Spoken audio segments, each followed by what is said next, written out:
সবাইকে math special ক্লাসে সবাইকে স্বাগতম জানাচ্ছি। আমি হুসাইন আহমেদ। আমরা আজকে গণিতের কতগুলো ইম্পর্টেন্ট বিষয় নিয়ে আলাপ আলোচনা করব এখানে। তো শুরুতে আমি আসলে পড়ালেখা করতেছি এই মুহূর্তে একটা ভার্সিটিতে ভর্তি হওয়ার জন্য। আমার টার্গেটের সামনে ইঞ্জিনিয়ারিং আর সামনে ভার্সিটি। এমতো অবস্থায় কতগুলো কথা একটু খুব আলোচনা করাটা খুব বেশি জরুরি।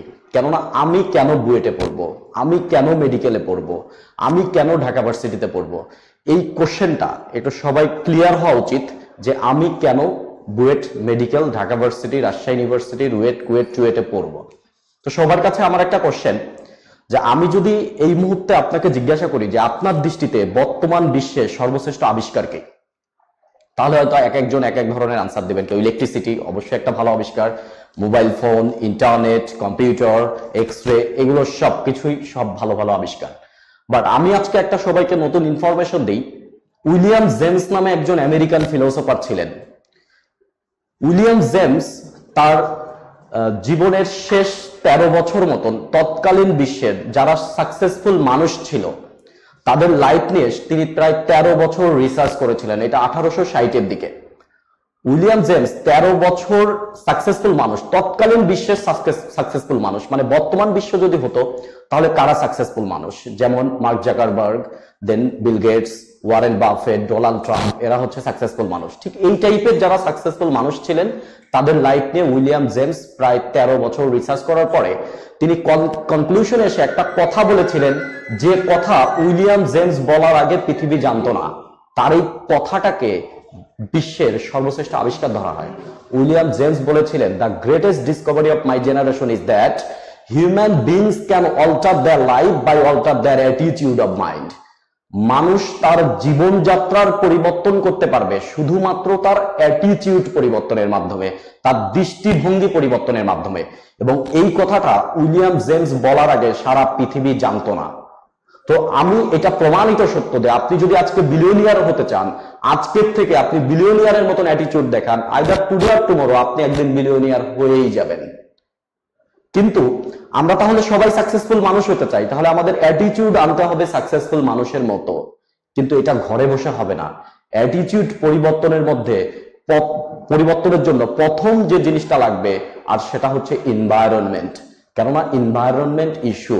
আমি যদি আপনাকে কোশ্চেন করি যে আপনি বাজারে লোকাল মার্কেটে একটা কোনো কিছু কিনতে গিয়েছেন, ধরেন একটা শার্ট কিনতে গিয়েছেন আপনি দোকানদারকে জিজ্ঞাসা করেন এটার দাম কত, দোকানদার বললে যদি 1000 টাকা, তাহলে আপনি কি বলেন না যে এটা ভাইজান 800 রাখেন বা 700 রাখেন বা 900 রাখেন? তার মানে আমরা কেনাকাটার সময় কিন্তু দামাদামি করতে পছন্দ করি। তার মানে দামাদামি করা আমার অ্যাটিটিউডের একটা পার্ট। কিন্তু বলেন তো, আপনি একটা হাইজেনিক রেস্টুরেন্টে খাইতে গিয়েছেন, সেখানে গিয়ে খাবারের বিল আসছে 1200 টাকা, আপনি কখনো বলেছেন যে 1000 রাখেন? তার মানে এই দামাদামি করার অ্যাটিটিউড আমার চেঞ্জ হয়ে যায় যখন আমার এনভায়রনমেন্ট চেঞ্জ হয়ে যায়। এই জন্য এনভায়রনমেন্ট ইস্যু। আপনি যদি আমাকে জিজ্ঞাসা করেন যে আমি বুয়েটে পড়ে কি পেয়েছি, তাহলে ইঞ্জিনিয়ারিং ডিগ্রি সার্টিফিকেট, এর চাইতেও গুরুত্বপূর্ণ আমি জিনিস একটা পেয়েছি। সেটা হচ্ছে বাংলাদেশের বাছাই করা সেরা সেরা কিছু মানুষের সান্নিধ্যে আমি 5টা বছর ছিলাম। আর এই 5টা বছর আমার জীবন বদলায় দিছে। আমি মানুষটা অন্যরকম হয়ে গেছি। একটা ছেলে ঢাকা ইউনিভার্সিটি পড়তেছে, আর একটা ছেলে অন্য কোনো ইউনিভার্সিটি থেকে পড়তেছে। দুইটা মানুষের মধ্যে কিন্তু আসমান জমিন তফাৎ। কেননা দুইজনের এনভায়রনমেন্ট আলাদা। আর এই জন্যই আমাকে বুয়েট পড়তে হবে, এই জন্যই আমাকে ঢাকা ইউনিভার্সিটি পড়তে হবে, এই জন্যই আমাকে মেডিকেল পড়তে হবে। কেননা আমি ওই সাকসেসফুল মানুষগুলোর এনভায়রনমেন্টে যেতে চাই। তো এই জন্য একটা ব্যাপার, সবাই আমরা সাকসেসফুল হতে চাই, এর জন্য এনভায়রনমেন্ট জরুরি। আমার আলটিমেট টার্গেট হচ্ছে আমরা আমাদের অ্যাটিটিউড চেঞ্জ করব। তো অনেক আলোচনা হলো, আমরা আসলে গণিতের কয়টা গুরুত্বপূর্ণ বিষয় নিয়ে আলাপ আলোচনা করব। তার মধ্যে প্রথম যেটা নিয়ে আলাপ করব সেটা হচ্ছে সরলরেখা। সরলরেখা, আমি ছোটবেলায় একটা গল্প শুনেছিলাম এরকম, যে একজন ছাত্র সে তার বাংলা পরীক্ষার জন্য সে অনেক কষ্ট করে একটা রচনা মুখস্থ করছে, গরুর রচনা, যে গরুর 4টি পা, 1টি লেজ, 1টি মাথা, এরকম সামথিং কোনো কিছু মুখস্থ করছে। সে অনেক ফাঁকিবাজ স্টুডেন্ট। পরে সে চিন্তা ভাবনা করছে যে পরীক্ষায় কোশ্চেন যেটাই আসুক আমি লিখবো গরুর রচনা, কেননা এটা আমার মুখস্থ। সে পরীক্ষায় গিয়ে দেখে কোনো কারণে আসছে একটা নদীর রচনা। তারপরে সে অনেকক্ষণ চিন্তা ভাবনা করে লিখলো যে বিকেলে নদীর পাড়ে ঘুরতে গিয়ে দেখি একটি গরু বাঁধা, গরুর 4টি পা, একটি লেজ, একটি মাথা। তার মানে কোশ্চেন যেটাই আসুক ও লিখবে গরুর রচনা। এই জন্য আমরা টোটাল সরল রেখা পড়ার জন্য 3 লাইনের একটা রচনা শিখবো এই মুহূর্তে। এরপরে কোশ্চেন যেটাই আসুক আমরা 3 লাইন করব। তাহলে চলেন আগে আমরা শুরু করি যে কি 3 লাইন আমরা শিখব। আমরা এখানে একটা সংখ্যা রেখা এঁকে ফেললাম। এটা আসলে বাস্তব সংখ্যা রেখা, কেননা এখানে শুধু আমরা বাস্তব সংখ্যাকেই পুট করতে পারবো। এবং এই বাস্তব সংখ্যা রেখা দেখতে একটা সরল রেখার মতন। তার মানে এই বাস্তব সংখ্যা রেখা দিয়ে আমরা সরল রেখার 3টা লাইন শিখব, যে লাইন দিয়ে আমরা সরল রেখার সব অঙ্ক করে ফেলবো। তাহলে ধরে নেন আপনি বাস্তব সংখ্যা রেখার 1 নম্বর বিন্দুতে একটা মানুষ দাঁড়ায় ছিল, তার অবস্থান ছিল 1। এইখান থেকে সে উঠে 4 নম্বর বিন্দুতে চলে আসছে। তার মানে তার অবস্থান ছিল প্রথমে 1, পরবর্তীতে তার অবস্থান হয়েছে 4। আমি যদি আপনাকে প্রশ্ন করি সে কত একক দূরত্ব অতিক্রম করেছে, তাহলে আপনি দেখবেন 1 একক, 2 একক, 3 একক। তার মানে সে 3 একক দূরত্ব অতিক্রম করেছে। এখন আমার ছিল 1, হয়ে গেছে 4, তাহলে 1 আর 4 কে কি করলে 3 আসে? আমরা খুব সহজেই বলে দিতে পারবো 4 - 1 = 3। তার মানে দুটা বিন্দুর অবস্থান ছিল হচ্ছে 1 আর 4, পার্থক্য 3। পার্থক্য মানে সবসময় বড়টা বিয়োগ ছোটটা। তাহলে পার্থক্য করে ফেললে আমরা দূরত্ব পাচ্ছি।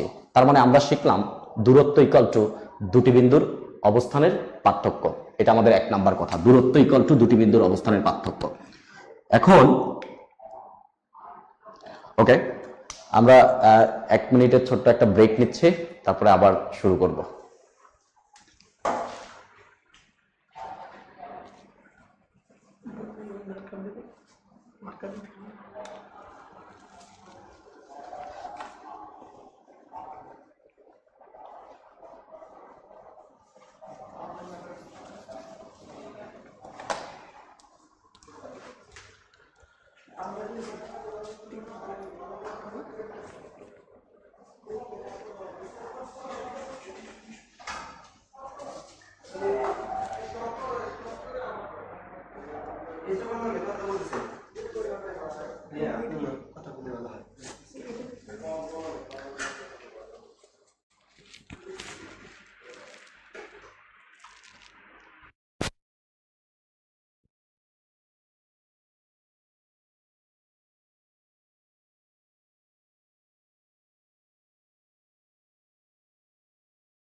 ওকে, যান্ত্রিক ত্রুটির জন্য আমি আন্তরিকভাবে দুঃখিত।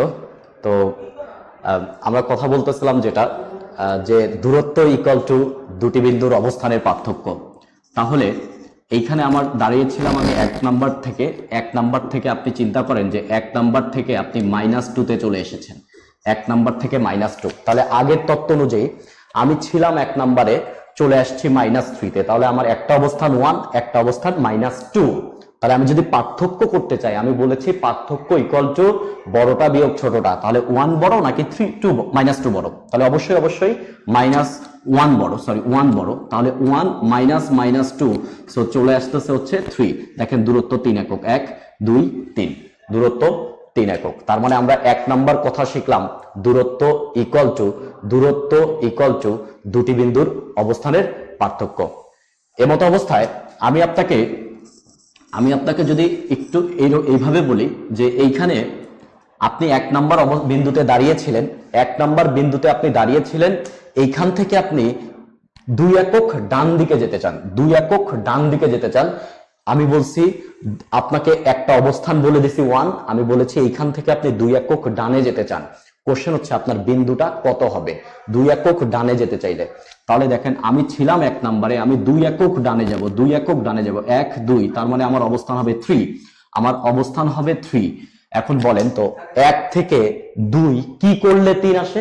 তাহলে অবশ্যই 1 থেকে আমরা 2 যোগ করছি, 3 চলে আসছে। তার মানে আমি একটা বিন্দু বলে দিছি, আমি একটা দূরত্ব বলে দিছি, আর একটা বিন্দু বের করে ফেলেছি। এখন আমি কোশ্চেন করি, আমার বাস্তব সংখ্যা রেখায় আমি যত ডান দিকে যেতে থাকবো তত ভ্যালু আস্তে আস্তে বৃদ্ধি পাইতে থাকবে। আর যদি বৃদ্ধি পায় তাহলে বৃদ্ধি মানে হচ্ছে যোগ।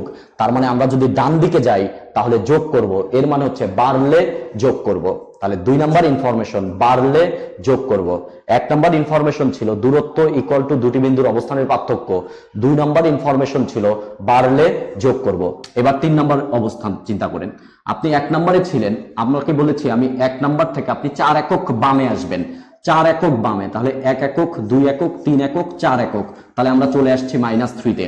1 নাম্বারে আপনি ছিলেন 4 একক বামে গিয়েছেন, যদি বিয়োগ করে দিই তাহলেই -3। এখন দেখেন বাস্তব সংখ্যা রেখায় আপনি যত বাম দিকে যাচ্ছেন ভ্যালু আস্তে আস্তে তত কি হচ্ছে, কমতেছে। আর কমা মানে কি, বিয়োগ, এর মানে হচ্ছে কমলে বিয়োগ। তার মানে এইখান থেকে আমরা একটা জিনিস সিদ্ধান্ত নিলাম যে দূরত্ব ইকুয়াল টু দুটি বিন্দুর অবস্থানের পার্থক্য। 2 নাম্বার যে সিদ্ধান্ত নিলাম, 2 নাম্বার সিদ্ধান্ত নিলাম হচ্ছে বাড়লে যোগ কমলে বিয়োগ, বাড়লে যোগ কমলে বিয়োগ। তার মানে কোশ্চেন আমাদের যেটাই আসুক আমরা এই 3 লাইন করব, এই 3 লাইন করব। 1 নাম্বার লাইন দূরত্ব ইকুয়াল টু দুটি বিন্দুর অবস্থানের পার্থক্য, দূরত্ব ইকুয়াল টু দুটি বিন্দুর অবস্থানের পার্থক্য। 2 নাম্বার লাইন বাড়লে যোগ করব কমলে বিয়োগ করব, বাড়লে যোগ করব কমলে বিয়োগ করব। তাহলে কোশ্চেন যেটাই আসুক আমরা এই কয় লাইন করার ট্রাই করব। তাহলে টাইপ 1 আমরা শুরু করতেছি। টাইপ 1 মধ্যবিন্দু নির্ণয়, মধ্যবিন্দু নির্ণয়। এটা ছিল আমাদের মোটামুটি সবচেয়ে সহজ অঙ্ক, পারে না এমন কোনো লোক নাই। তাহলে ধরে নিচ্ছি আমার দুইটা বিন্দু 1 2, আর একটা বিন্দু আমি বলেছি 5 5 10। আমার কোশ্চেন হচ্ছে এই দুইটা বিন্দুর মধ্যবিন্দু কত, এই দুইটা বিন্দুর মধ্যবিন্দু, একটা বিন্দু হচ্ছে 1 2 আর একটা হচ্ছে 5 10, এদের মধ্যবিন্দু। আমরা এই অঙ্ক খুবই ভালো পারতাম, তাহলে খুবই ভালো পারতাম, সেটা হচ্ছে দুইটা যোগ করে 2 দিয়ে ভাগ করে দিতাম, ভুজ যোগ 2 দিয়ে ভাগ, কোটি কোটি যোগ 2 দিয়ে ভাগ, উত্তর চলে আসতো। এই সহজ অঙ্কটাকে আমরা এত সহজে করব না, এই অঙ্কটাকে আমরা একটু কঠিন করে ফেলি।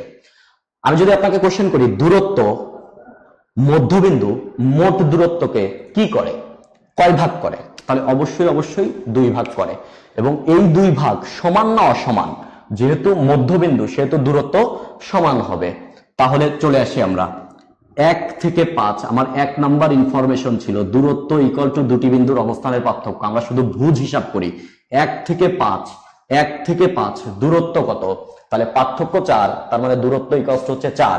তাহলে মোট দূরত্ব যদি 4 হয় তাহলে অর্ধেকের দূরত্ব কত, অর্ধেকের দূরত্ব 2, অর্ধেকের দূরত্ব 2। এখন বলেন 2 নাম্বার ইনফরমেশন 1 থেকে 5 বেড়েছে না কমেছে, অবশ্যই বেড়েছে। আর বাড়লে কি, যোগ, তাহলে 1 2 যোগ হয়ে 3 3 2 যোগ হয়ে 5। পরেরটা দেখেন কোটি হিসাব করি। 2 থেকে 10 কথা হচ্ছে দূরত্ব কত, তাহলে 2 থেকে 10 দূরত্ব 8, তাহলে অর্ধেকের দূরত্ব কত, 4। এবার কথা 2 থেকে 10 বাড়ছে না কমছে, তাহলে এখানে বাড়ছে, বাড়লে কি যোগ, তাহলে 2 4 যোগ হয়ে 6। তাহলে আমাদের মধ্যবিন্দু হচ্ছে 3 6। আরেকটা एग्जांपल নেই, কেননা এই জিনিসটা দিয়েই আমরা সব অঙ্ক করব, সো আমাদের এই জিনিসটাতে একটু ভালো মতন ক্লিয়ার হয়ে নিতে হবে। তাহলে আমরা আরেকটা ধরলাম 1 1 7 1 7 1 7, আরেকটা হচ্ছে আমি বলেছি -7 -7 12 -7 12, এদের মধ্যবিন্দু নির্ণয় করব। বিন্দু 1 7 আর -7 12, তাহলে 1 থেকে -7 দূরত্ব কত, মধ্যবিন্দু অর্ধেক করে ফেলবে। 1 থেকে -7 দূরত্ব কত, বড়কে 1 or -7, তাহলে অবশ্যই 1 বড়। তাহলে 1 থেকে -7 দূরত্ব 8, তাহলে অর্ধেকের দূরত্ব 4। 1 থেকে -7 বেড়েছে না কমেছে, তাহলে অবশ্যই কমেছে, আর কমলে কি বিয়োগ, তাহলে 1 -4 -3। 7 থেকে 12 দূরত্ব কত, তাহলে 7 আর 12 দূরত্ব 5, তাহলে অর্ধেকের দূরত্ব 5/2। এবার কথা 7 থেকে 12 বেড়েছে না কমেছে, তাহলে যেহেতু বেড়েছে বাড়লে যোগ, তাহলে 7 বাড়বে কত, 5/2, তার মানে 7 যোগ 5/2, 7 যোগ 5/2, তার মানে বিন্দুটা হবে -3 14 19/2, -3 19/2। এই কথার মানে হচ্ছে বাড়লেও অসুবিধা নাই, কমলেও অসুবিধা নাই, ভগ্নাংশ হইলেও অসুবিধা নাই, পূর্ণ সংখ্যা হলেও অসুবিধা নাই, আমরা এখন সব পারি। তাহলে দেখেন এই সহজ অঙ্কটারে কঠিন করে করার ফলে পরের কঠিন অঙ্কগুলো কেমনে সহজ হয়ে যায়। টাইপ 2 সমত্রিখণ্ডন বিন্দু নির্ণয়, সমত্রিখণ্ডন বিন্দু নির্ণয়। তার মানে মোট সমত্রিখণ্ডন বিন্দু, তার মানে কয় খণ্ড হবে, অবশ্যই 3 খণ্ড হবে। তো আমরা ধরে নিচ্ছি 1 2, আর একটা বিন্দু ধরলাম 10 17। কোশ্চেন হচ্ছে এদের সমত্রিখণ্ডন বিন্দু কত? সমত্রিখণ্ডন বিন্দু, তার মানে মোট দূরত্ব 3 খণ্ড হবে। তাহলে মোট দূরত্ব আমাদের 3টা খণ্ড আছে। আমরা এই অঙ্ক করতাম এইভাবে, প্রথম বিন্দুকে লিখতাম হচ্ছে 1:2 অনুপাতে, দ্বিতীয় বিন্দুকে লিখতাম 2:1 অনুপাতে, দেন দুইটা অনুপাতের সূত্র দিয়ে দুইটা উত্তর আসতো। দেখেন এই অঙ্ক কত সহজ হয়ে গেছে এখন। 1 থেকে 10 দূরত্ব কত? দূরত্ব 9, পার্থক্য নয়, দূরত্ব নয়। তাহলে কয় খণ্ডের দূরত্ব 9? আমাদের এখানে 3 খণ্ড আছে, তার মানে 3 খণ্ডের দূরত্ব 9। তাহলে এক খণ্ডের দূরত্ব কত? তাহলে প্রত্যেকটা খণ্ডের দূরত্ব হচ্ছে 3 3, কেননা 3 খণ্ডের হচ্ছে 9। এখন 1 থেকে 10 বেড়েছে না কমেছে? তার মানে বেড়েছে, বাড়লে যোগ, তাহলে 1 3 যোগ হয়ে 4, 4 3 যোগ হয়ে 7, 7 3 যোগ হয়ে 10। পরেরটা 2 থেকে 17, 2 থেকে 17 দূরত্ব কত? 2 থেকে 17 দূরত্ব হচ্ছে 15। 3 খণ্ডের দূরত্ব 15, তাহলে এক এক খণ্ডের কত? 5 5 5। এবার 2 থেকে 17 বেড়েছে না কমেছে? বাড়লে যোগ, তাহলে 2 5 যোগ হয়ে 7, 7 5 যোগ হয়ে 12, 12 5 যোগ হয়ে 12 5 যোগ হয়ে 17। তার মানে আমার উত্তর 4 7 আর হচ্ছে 7 12, এই দুইটা বিন্দু উত্তর। তাহলে এবার বলেন, চতুর্খণ্ডন বিন্দু যদি আসতো তাহলে 4 খণ্ড করতাম, 40 খণ্ড আসলে 40 খণ্ড করতাম, 100 খণ্ড হইলে 100 খণ্ড করতাম, আর বাড়লে যোগ, কমলে বিয়োগ। তার মানে আমরা এখন সব পারি। দেন পরের টাইপ 3। টাইপ 3 আমরা টাইপের নাম দিলাম হচ্ছে বর্গ, রম্বস, আয়ত, আয়ত সামান্তরিক। তো আমাদের অঙ্ক একটা নিয়ে ফেলি। একটা অঙ্ক আমাদের এইভাবে সলভ করতেছি। একটা বিন্দু 2 3, একটা বিন্দু 4 7, আর একটা বিন্দু ধরলাম 1 - 2। কোশ্চেন হচ্ছে এই শীর্ষের স্থানাঙ্ক কত? দেখেন তো আমাদের এরকম অঙ্ক ছিল কিনা কোন চতুর্ভুজের, চতুর্ভুজ বলতে বর্গ, রম্বস, আয়ত, সামান্তরিকে, সেখানে 3টা শীর্ষবিন্দু আমাদের দেওয়া থাকতো, চতুর্থ শীর্ষবিন্দু আমাদের নির্ণয় করতে হতো। সেক্ষেত্রে আমরা কাজ কি করতাম? এই বিন্দুকে আমরা XY ধরে নিতাম, দেন বলতাম এই কর্ণের মধ্যবিন্দু আর এই কর্ণের মধ্যবিন্দু একই বিন্দু, দেন দুই মধ্যবিন্দু, একটা ভুজ ইকুয়াল টু ভুজ, কোটি ইকুয়াল টু কোটি লিখলে XY বের হয়ে যেত। তার মানে কি বের হয়ে যেত? এই বিন্দুর স্থানাঙ্ক বের হয়ে যেত। এখন এই কাজটা আমি খুব সহজে করি, কেননা আমরা রচনা শিখছি 3 লাইনের, সেক্ষেত্রে আমরা এইগুলা কর্ণের মধ্যবিন্দু এগুলো আমরা শিখি নাই। তার মানে দেখেন তো, আমি যত যার নাম বলছি, বর্গ, রম্বস, আয়ত, সামান্তরিক, এই 4 জনেরই দেখেন একটা কমন বৈশিষ্ট্য আছে, আর বৈশিষ্ট্যটা হচ্ছে বিপরীত বাহুর দৈর্ঘ্য সমান। আর বিপরীত বাহুর দৈর্ঘ্য, দৈর্ঘ্য মানেই দূরত্ব, আর দূরত্ব মানেই আমরা যা শিখছি তাই, দুটি বিন্দুর অবস্থানের পার্থক্য। তাহলে চিন্তা করেন তো, এই বাহুটা আর এই বাহুটা বিপরীত বাহু কিনা? তার মানে এই দূরত্ব আর এই দূরত্ব সেম হবে। তাহলে নিচের দূরত্ব হিসাব করি। ভুজ, প্রথমে ভুজ 2 থেকে 4 দূরত্ব কত? 2। বাড়ছে না কমছে? বাড়ছে। তাহলে উপরেও কত বাড়বে? 2 বাড়বে। তাহলে উপরের ভুজ 1, 2 বেড়ে গিয়ে 3। কোনটা?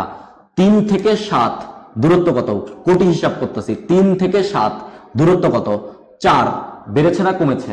তাহলে বেড়েছে। তাহলে -2, 4 বাড়বে, 4 বাড়লে +2। সো আমার উত্তর হচ্ছে 3 2। উত্তর 3 2। তাহলে দেখেন তো, আমার যদি এই দুইটা বাহুতেও আমি হিসাব করতাম সেটাও করা যেত, কেননা এই দুইটা বাহু বিপরীত বাহু। তখন আমরা অঙ্কটা এইভাবে করতাম। 2 থেকে 1, 2 থেকে 1 দূরত্ব কত? 1। কমেছে, তাহলে 4 থেকে 1 কমে 3। এখানে 3 থেকে -2, 3 থেকে -2 দূরত্ব 5। কত কমেছে? 5 কমে গেছে। 3 থেকে -2, 5 কমে গেছে, তাহলে 7 থেকে 5 কমে 2। তার মানে যে কোনো বিপরীত বাহু ধরলেই অঙ্কটা সলভ করা যাবে। একই টাইপের মধ্যে আমরা আরেকটা এক্সাম্পল নিই। যে আমার একটা এবিসি ত্রিভুজ, এই এবিসি ত্রিভুজের আমাদের 3টা বাহুর মধ্যবিন্দু দেওয়া আছে। 3টা বাহুর মধ্যবিন্দু, একটা মধ্যবিন্দু 2 3, একটা মধ্যবিন্দু 1 3, একটা মধ্যবিন্দু হচ্ছে -5 7। ধরে নিচ্ছে এই অবস্থা যে এইটা দেওয়া আছে। কোশ্চেন হচ্ছে আমাদের 3টা শীর্ষবিন্দুর স্থানাঙ্ক কত? তার মানে বাহুগুলোর মধ্যবিন্দু দেওয়া আছে, আমার নির্ণয় করতে হবে তাদের শীর্ষবিন্দু, অর্থাৎ এ বি সি, এদের স্থানাঙ্ক আমার লাগবে।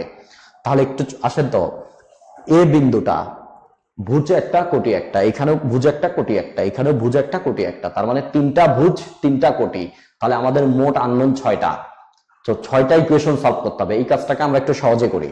তাহলে এই একই ছবি আমরা দেখেন তো এইটা যদি যোগ করে দিই, এটা যদি যোগ করে দিই, অর্থাৎ দুইটা মধ্যবিন্দু এইভাবে যোগ করে দিলাম, দেখেন আপনার ছবিতে একটা সামান্তরিক তৈরি হয়ে গেছে। সামান্তরিক, আপনি ছবির মধ্যে একটা সামান্তরিক খুঁজে পাবেন যে সামান্তরিকে 3টা শীর্ষবিন্দু দেওয়া আছে, একটা শীর্ষবিন্দু নাই। আর আমরা কেবলই শিখেছি 3 শীর্ষবিন্দু দেওয়া থাকলে একটা শীর্ষবিন্দু কিভাবে নির্ণয় করে, তার মানে এ বের হয়ে যাবে। এবার ছবিটাকে যদি আরেকটু এডিট করি, যদি এইভাবে যোগ করি, তাহলে দেখেন আরেকটা সামান্তরিক তৈরি হবে যেখানে সি নাই, সো সি বের হয়ে যাবে। আরেকটা ছবি আঁকবো এরকম, আরেকটা ছবি আঁকবো এরকম, সেখানে এই 3টা বিন্দু আছে, বি নাই, সো বি বের হয়ে যাবে। তার মানে ছবিটা 3বার আঁকলেই আমার অঙ্ক শেষ, 3টা বিন্দু শেষ। সবাই পরে টাইপ, পরে টাইপ দেন এটা হচ্ছে আমাদের টাইপ 4।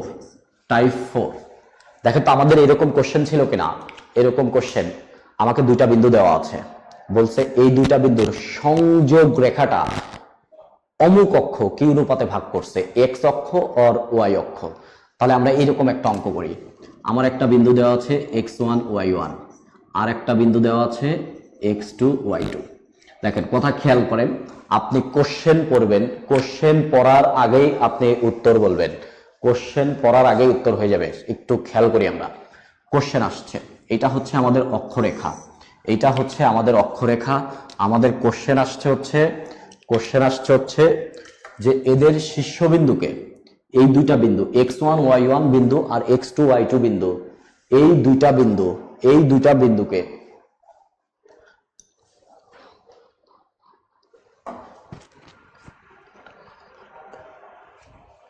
ওকে, তাহলে আমাদের 2টা বিন্দু, একটা বিন্দু x1 y1 আর একটা বিন্দু হচ্ছে x2 y2। কোশ্চেন হচ্ছে এদের সংযোগ রেখাকে x অক্ষ কি অনুপাতে ভাগ করছে।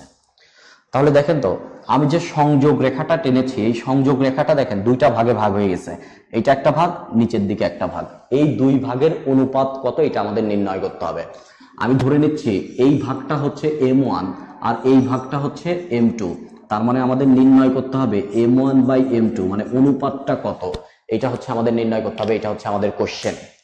তাহলে দেখেন এই অঙ্ক আমরা কিভাবে করতাম, আমরা অনুপাতটা ধরে নিতাম m1 m2, দেন আমরা লিখতাম অনুপাতের সূত্র, প্রথম অনুপাত দ্বিতীয় ভুজ, দ্বিতীয় অনুপাত প্রথম ভুজ, অনুপাত দ্বয়ের যোগফল। তারপরে আমরা বলতাম যেহেতু এক্স অক্ষ, সেহেতু এক্স অক্ষের উপর কোটি শূন্য, দেন আমরা ওয়াই কে শূন্য লিখতাম। শূন্য লিখলে একটা সরল করলে m1/m2 বের হয়ে যেত। এখন দেখেন অঙ্কটাকে আমরা খুব সহজে করার ট্রাই করি। আমরা এই বিন্দু থেকে অক্ষের উপর একটা লম্ব টানলাম, অক্ষের উপর লম্ব, দেখেন তো এই বিন্দুর স্থানাঙ্ক কত, x1 y1, তার মানে এইটুকু হচ্ছে x1 ভুজ আর এইটুকু হচ্ছে y1 কোটি।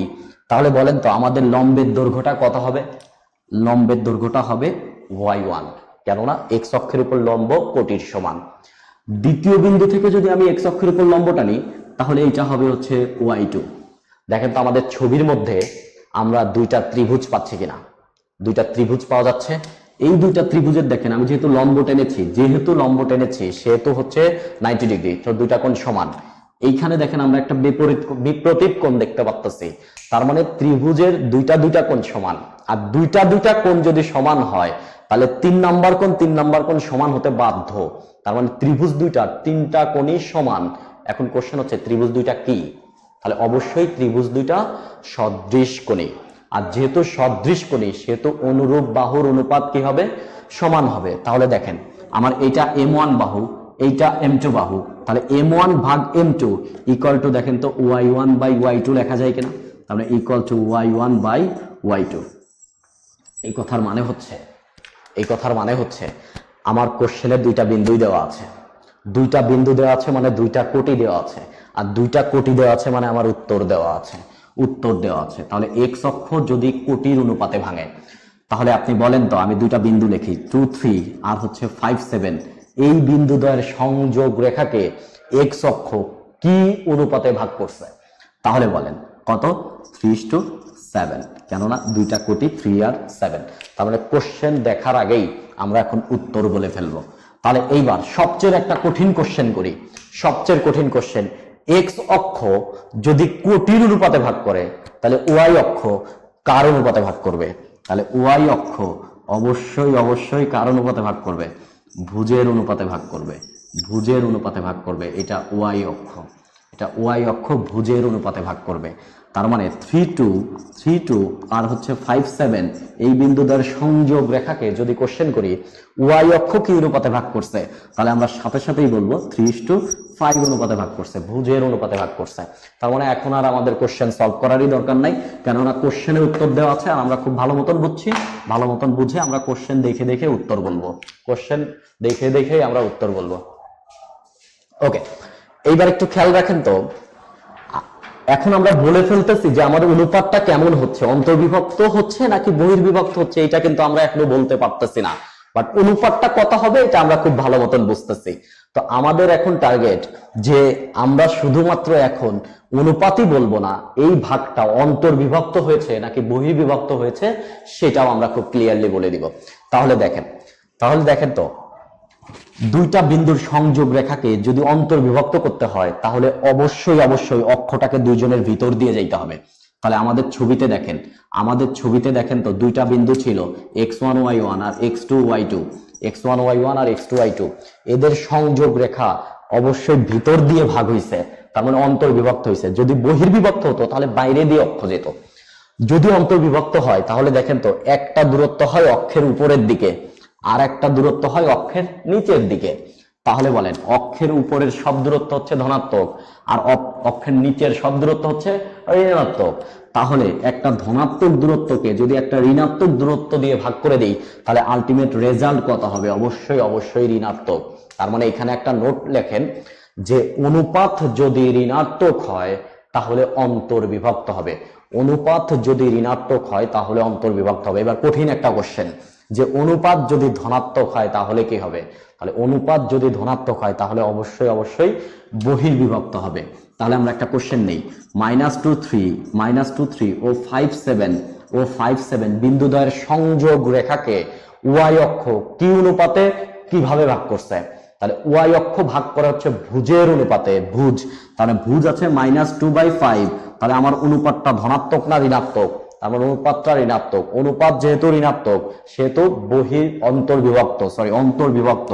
বাট অনুপাত বলবো আমি 2:5, অনুপাতে আমি চিহ্ন বলবো না, চিহ্ন আছে দেখেই তো অন্তর্বিভক্ত, অনুপাতে আমি কোনো চিহ্ন বলবো না, বলবো 2:5 অনুপাতে অন্তর্বিভক্ত। পরেরটা একটু খেয়াল রাখি, যদি বলতাম -2 3 ও 5 7 বিন্দুদ্বয়ের সংযোগ রেখাকে এক্স অক্ষ কি অনুপাতে ভাগ করছে, তখন আমরা বলতাম 3/7 কোটির অনুপাত। দেখেন তো ধনাত্মক না ঋণাত্মক? তার মানে ধনাত্মক, বহির্বিভক্ত। কত অনুপাতে? 3:7 অনুপাতে। তার মানে অক্ষের সাপেক্ষে যে কোনো অঙ্ক আমরা এখন কোশ্চেন দেখার আগেই উত্তর বলে দিব। পরেরটা লেখেন রেখার সাপেক্ষে বিভক্তকরণ, রেখার সাপেক্ষে বিভক্তকরণ। আচ্ছা, আমরা একটু দ্রুত যাচ্ছি, একটু তাড়াতাড়ি যাচ্ছি, কেননা আমরা অনেক ডিটেলস বিষয় নিয়ে আলাপ আলোচনা করবো আস্তে আস্তে। এই জন্য হচ্ছে আমরা চাচ্ছি যে একটু দ্রুত আগে, সেই জন্য সবাইকে বলবো যে সাথে থাকার জন্য। আর সবচেয়ে ভালো হয় যদি আপনার সাথে এখন একটা খাতা কলম থাকে, তাহলে আপনি আমার সাথে লিখে যদি সামনে বসে একটু প্র্যাকটিস করতে পারেন তাহলে দেখবেন যে ব্যাপারগুলো খুব বেশি ইজি হয়ে যাচ্ছে। পরেরটা রেখার সাপেক্ষে বিভক্তকরণ। আগের মতোই আমি বিন্দু বলে দিলাম x1 y1, আর একটা বিন্দু বললাম হচ্ছে x2 y2। কোশ্চেন আর একটা রেখা বলে দিছি, একটা রেখা বলছি হচ্ছে ax + by + c = 0, ax + by + c = 0। Question বলেছি x1 y1 আর x2 y2 বিন্দুদ্বয়ের সংযোগ রেখাকে ax + by + c রেখাটি কি অনুপাতে কিভাবে ভাগ করছে? কি অনুপাতে কিভাবে ভাগ করছে x1 y1 আর হচ্ছে x2 y2 বিন্দুর সংযোগ রেখাকে? তাহলে দেখেন তো, আগের বার এটা ছিল অক্ষ, এখন হচ্ছে জিনিসটা একটা সরল রেখা, এটা একটু খেয়াল রাখতে হবে। আগের মতোই সংযোগ রেখাকে ফেলি, সংযোগ রেখা দেখেন দুইটা ভাগে ভাগ হয়ে গেছে, উপরের দিকে একটা ভাগ, নিচের দিকে একটা ভাগ। তো উপরের ভাগটা যদি আমি বলি m1 আর নিচের ভাগটা যদি আমি বলি m2, তাহলে আমরা চেয়েছি m1/m2 = কত? m1/m2 = কত? আগেরটার মতন হুবহু সেম, আমরা এই বিন্দু থেকে এর উপর একটা লম্ব টানলাম। এখন বলেন তো, আগের বার এই লম্বটার দৈর্ঘ্য ছিল y1, এটাকে কি এখন আর y1 বলা যাচ্ছে? এটাকে y1 আর বলা যাচ্ছে না, y1 কোনো মতেই বলা যাচ্ছে না। কেন? কারণ এটা তো অক্ষরেখা না, এটা একটা সরল রেখা। কিন্তু বলেন তো এই বিন্দু থেকে এই রেখার লম্ব দূরত্ব বলা যাচ্ছে? কেননা আমরা লম্ব টেনেছি, তার মানে লম্ব দূরত্ব। আর লম্ব দূরত্ব বের করতে আমরা পারি বিন্দু রেখার উপর বসে সহগের স্কোয়ার স্কোয়ার দিয়ে ভাগ হয়।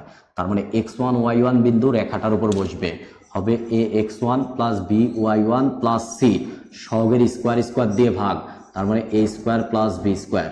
এইটা পেলাম আমরা এই লম্বের দৈর্ঘ্য। দ্বিতীয়, এই বিন্দু থেকে যদি একটা লম্ব টানি তাহলে এই লম্বটা হবে এই দ্বিতীয় বিন্দু রেখার উপর বসবে সহগের স্কোয়ার স্কোয়ার, তাহলে ax2 plus by2 plus c ভাগ হচ্ছে সহগের square square a square plus b square. এইবার দেখেন আবার আগের মতন দুইটা ত্রিভুজ এবং ত্রিভুজ দুইটা সদৃশ, তার মানে অনুরূপ বাহুর অনুপাত সমান হবে। তার মানে m1 বাহু ভাগ m2 বাহু ইকুয়াল টু হবে এই লম্ব বাহু ভাগ এই লম্ব বাহু, আর এই লম্ব বাহু মানে হচ্ছে এই পুরাটা, আর এই লম্ব বাহু মানে এই পুরাটা।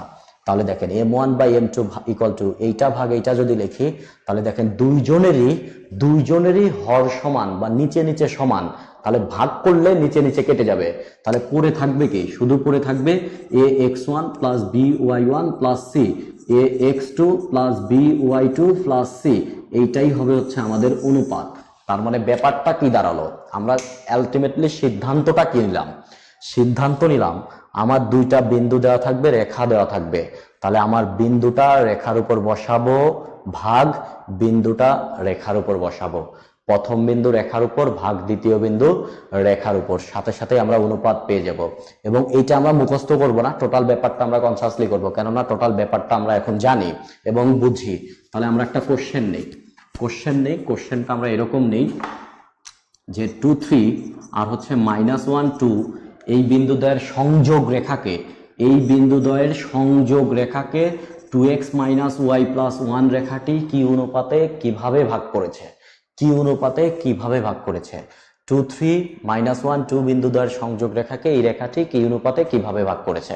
তাহলে আমরা সিদ্ধান্ত নিয়েছিলাম প্রথম বিন্দুটা রেখার উপর বসবে, তার মানে x এর জায়গা ভুজ, y এর জায়গা কোটি, 2 × 2 -3 + 1 ভাগ দ্বিতীয় বিন্দু রেখার উপর বসবে, তাহলে 2 × -1 -2 + 1, তার মানে দাঁড়াচ্ছে 4 - 3 সো 1 + 1 উপরে 2 -2 -2 -4 ভাগ হচ্ছে -3।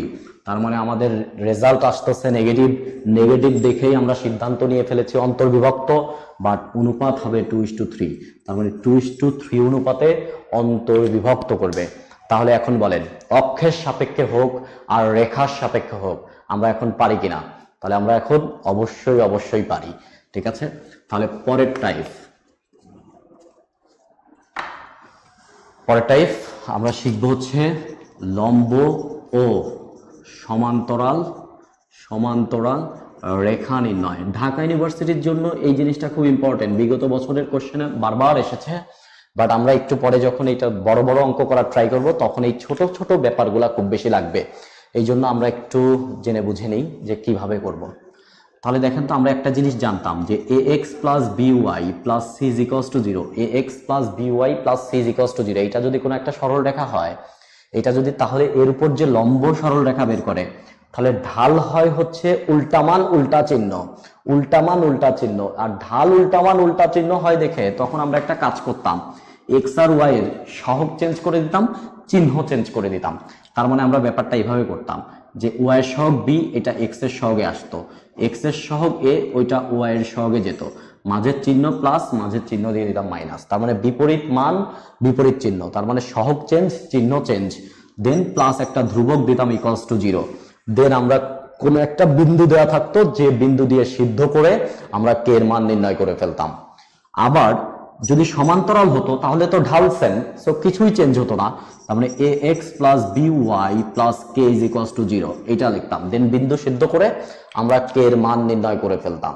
তো এই কাজটাই করব আমরা, তাহলে আমরা একটা অঙ্ক নিয়ে ফেলি। দেখেন যে 3x + 2y + 1 = 0 এত রেখা ও 1 2 বিন্দুগামী, অর্থাৎ 3x + 2y + 1 = 0 রেখার এত বিন্দুগামী।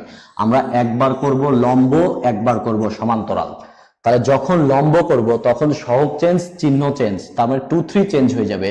তাহলে 2x আর হচ্ছে 3y মাঝের চিহ্ন প্লাস হয়ে গেল মাইনাস। এখন একটা ধ্রুবক দিতে হতো, একটা ধ্রুবক আমরা কে দিতাম, আমরা কে দিব না, আমরা ইকুয়াল দেখে কে এর কাজটা একবারে করে ফেলবো, কে এর কাজটা একবারে করে ফেলবো, আমরা দেখে দেখে লিখে ফেলবো। তাহলে কত বিন্দুগামী? 1 2 বিন্দুগামী। এই বিন্দুটা জাস্ট এইটুকুর উপরে এনে বসাই, কেননা এই বিন্দুতে এটা সিদ্ধ হবে। তাহলে এইটুকু যদি এখানে বসাই তাহলে দেখেন কত হয়, 2 × 1 2, 3 × 2 6, তার মানে 2 - 6 এর মানে -4, সো ইকুয়াল টু -4, এটাই आंसर। তাহলে আমরা কি লিখবো না কোনোদিনও, আমরা কি লিখবো, সহগ চেঞ্জ, চিহ্ন চেঞ্জ, বিন্দু দিয়ে সিদ্ধ করাবো, ইকুয়াল টু ভ্যালু, কাজ শেষ। যদি সমান্তরাল হয় তাহলে 3x + 2y, 3x + 2y আমরা আর কে লিখবো না কোনোদিনও, আমরা লিখবো ইকুয়াল টু 1 2 বিন্দুগামী, 1 2 বিন্দু এনে এটুকুর উপর বসাই, 1 2 যদি বিন্দু বসাই তাহলে 3 × 1 3, 2 × 2 4, 3 + 4 7 ইকুয়াল 7, এটাই आंसर। তার মানে আমরা এখন লম্ব এবং সমান্তরাল রেখা খুব সহজেই নির্ণয় করে ফেলতে পারবো, খুব সহজেই নির্ণয় করে ফেলতে পারবো। সো লম্ব সমান্তরালে আমাদের কোনো প্রবলেম নাই এবং আমরা দেখে দেখে উত্তর বলে দিই, ঠিক আছে।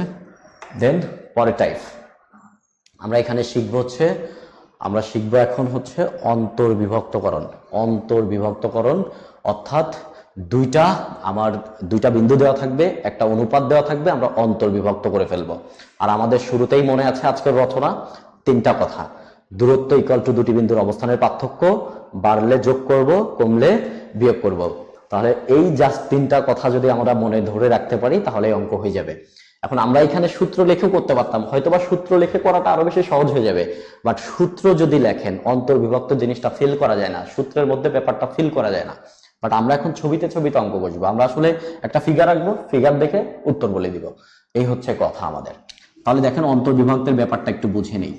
x1 y1 একটা বিন্দু, আর একটা হচ্ছে x2 y2 বিন্দু, এটা কোনো জায়গাতে অন্তর্বিভক্ত হবে, কোনো জায়গাতে কোনো অনুপাতে অন্তর্বিভক্ত হবে। এখন একটা কথা মাথায় রাখেন, অন্তর্বিভক্ত যদি হয় তাহলে বিভক্তকারী বিন্দু ভিতরে হবে না বাইরে হবে? তাহলে অবশ্যই অবশ্যই ভিতরে হবে। যদি ভিতরে হয় তাহলে আমি ভিতরের ব্যাপারটা ধরে নিচ্ছি, এই হচ্ছে আমাদের অন্তর্বিভক্তকারী বিন্দু, অর্থাৎ এই বিন্দুর স্থানাঙ্ক নির্ণয় করব। আর আমাদের অন্তর্বিভক্ত হয়েছিল ধরলাম m1:m2 অনুপাতে, তার মানে এতটুকু ঘটনা হচ্ছে m1 আর এতটুকু ঘটনা হচ্ছে m2, এই হচ্ছে আমাদের কথা। একটা m1 আর একটা হচ্ছে m2, তার মানে প্রথম অনুপাত হচ্ছে আমাদের m1, দ্বিতীয় অনুপাত হচ্ছে m2। এটা অনুপাত না বলে আমরা দূরত্ব ধরি। দেখেন প্রথমটুকুর দূরত্ব হচ্ছে m1 ঘর, দ্বিতীয় টুকুর দূরত্ব হচ্ছে m2 ঘর। এখন কথা হচ্ছে মোট দূরত্ব কত? মোট দূরত্ব m1 + m2। প্রথম টুকুর দূরত্ব হচ্ছে m1 ঘর, দ্বিতীয় টুকুর দূরত্ব হচ্ছে m2 ঘর, তাহলে মোট দূরত্ব m1 + m2 ঘর। যে আমার যে দুটা বিন্দু দেওয়া থাকবে তাদের মধ্যে দূরত্ব হবে m1 + m2 ঘর।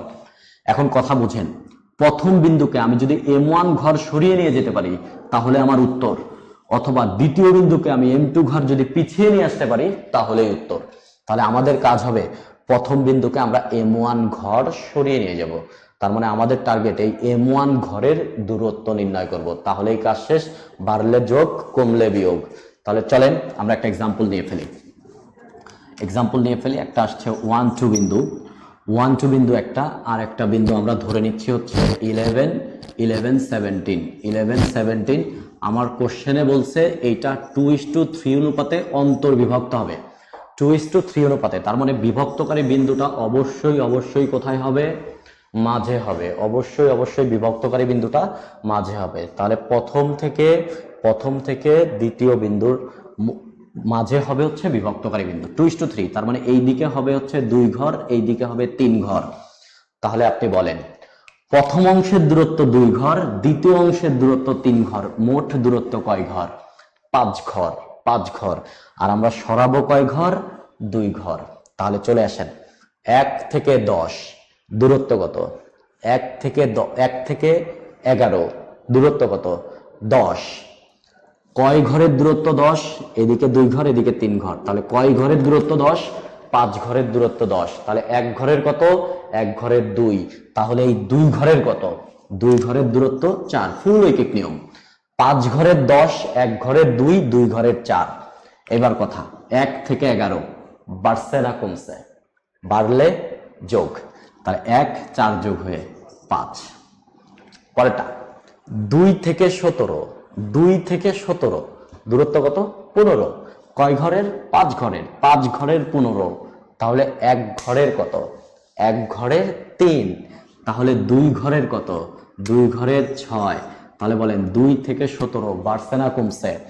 বাড়লে যোগ, তাহলে 2 6 যোগ হয়ে 8, তার মানে আমার উত্তর হবে 5 8। এবং মজার বিষয় দেখেন, আপনি যদি এই অঙ্কটা এইভাবে করেন তাহলে দূরত্বের ব্যাপারে আপনি বুঝতেছেন এবং টোটাল বিন্দুটা কোথায়, কেন এই বিন্দু, কেন এইভাবে হচ্ছে, ব্যাপারটা ফিল করতে পারবেন। যদি আমি লিখি প্রথম অনুপাত দ্বিতীয় ভুজ, দ্বিতীয় অনুপাত প্রথম ভুজ, এখানে আসলে বোঝার কোনো কিছু নাই, সূত্র মুখস্থ হয়ে যায় আমাদের, তাই অঙ্ক করে ফেলি। আমরা এখন থেকে অন্তর্বিভক্ত এভাবে করব।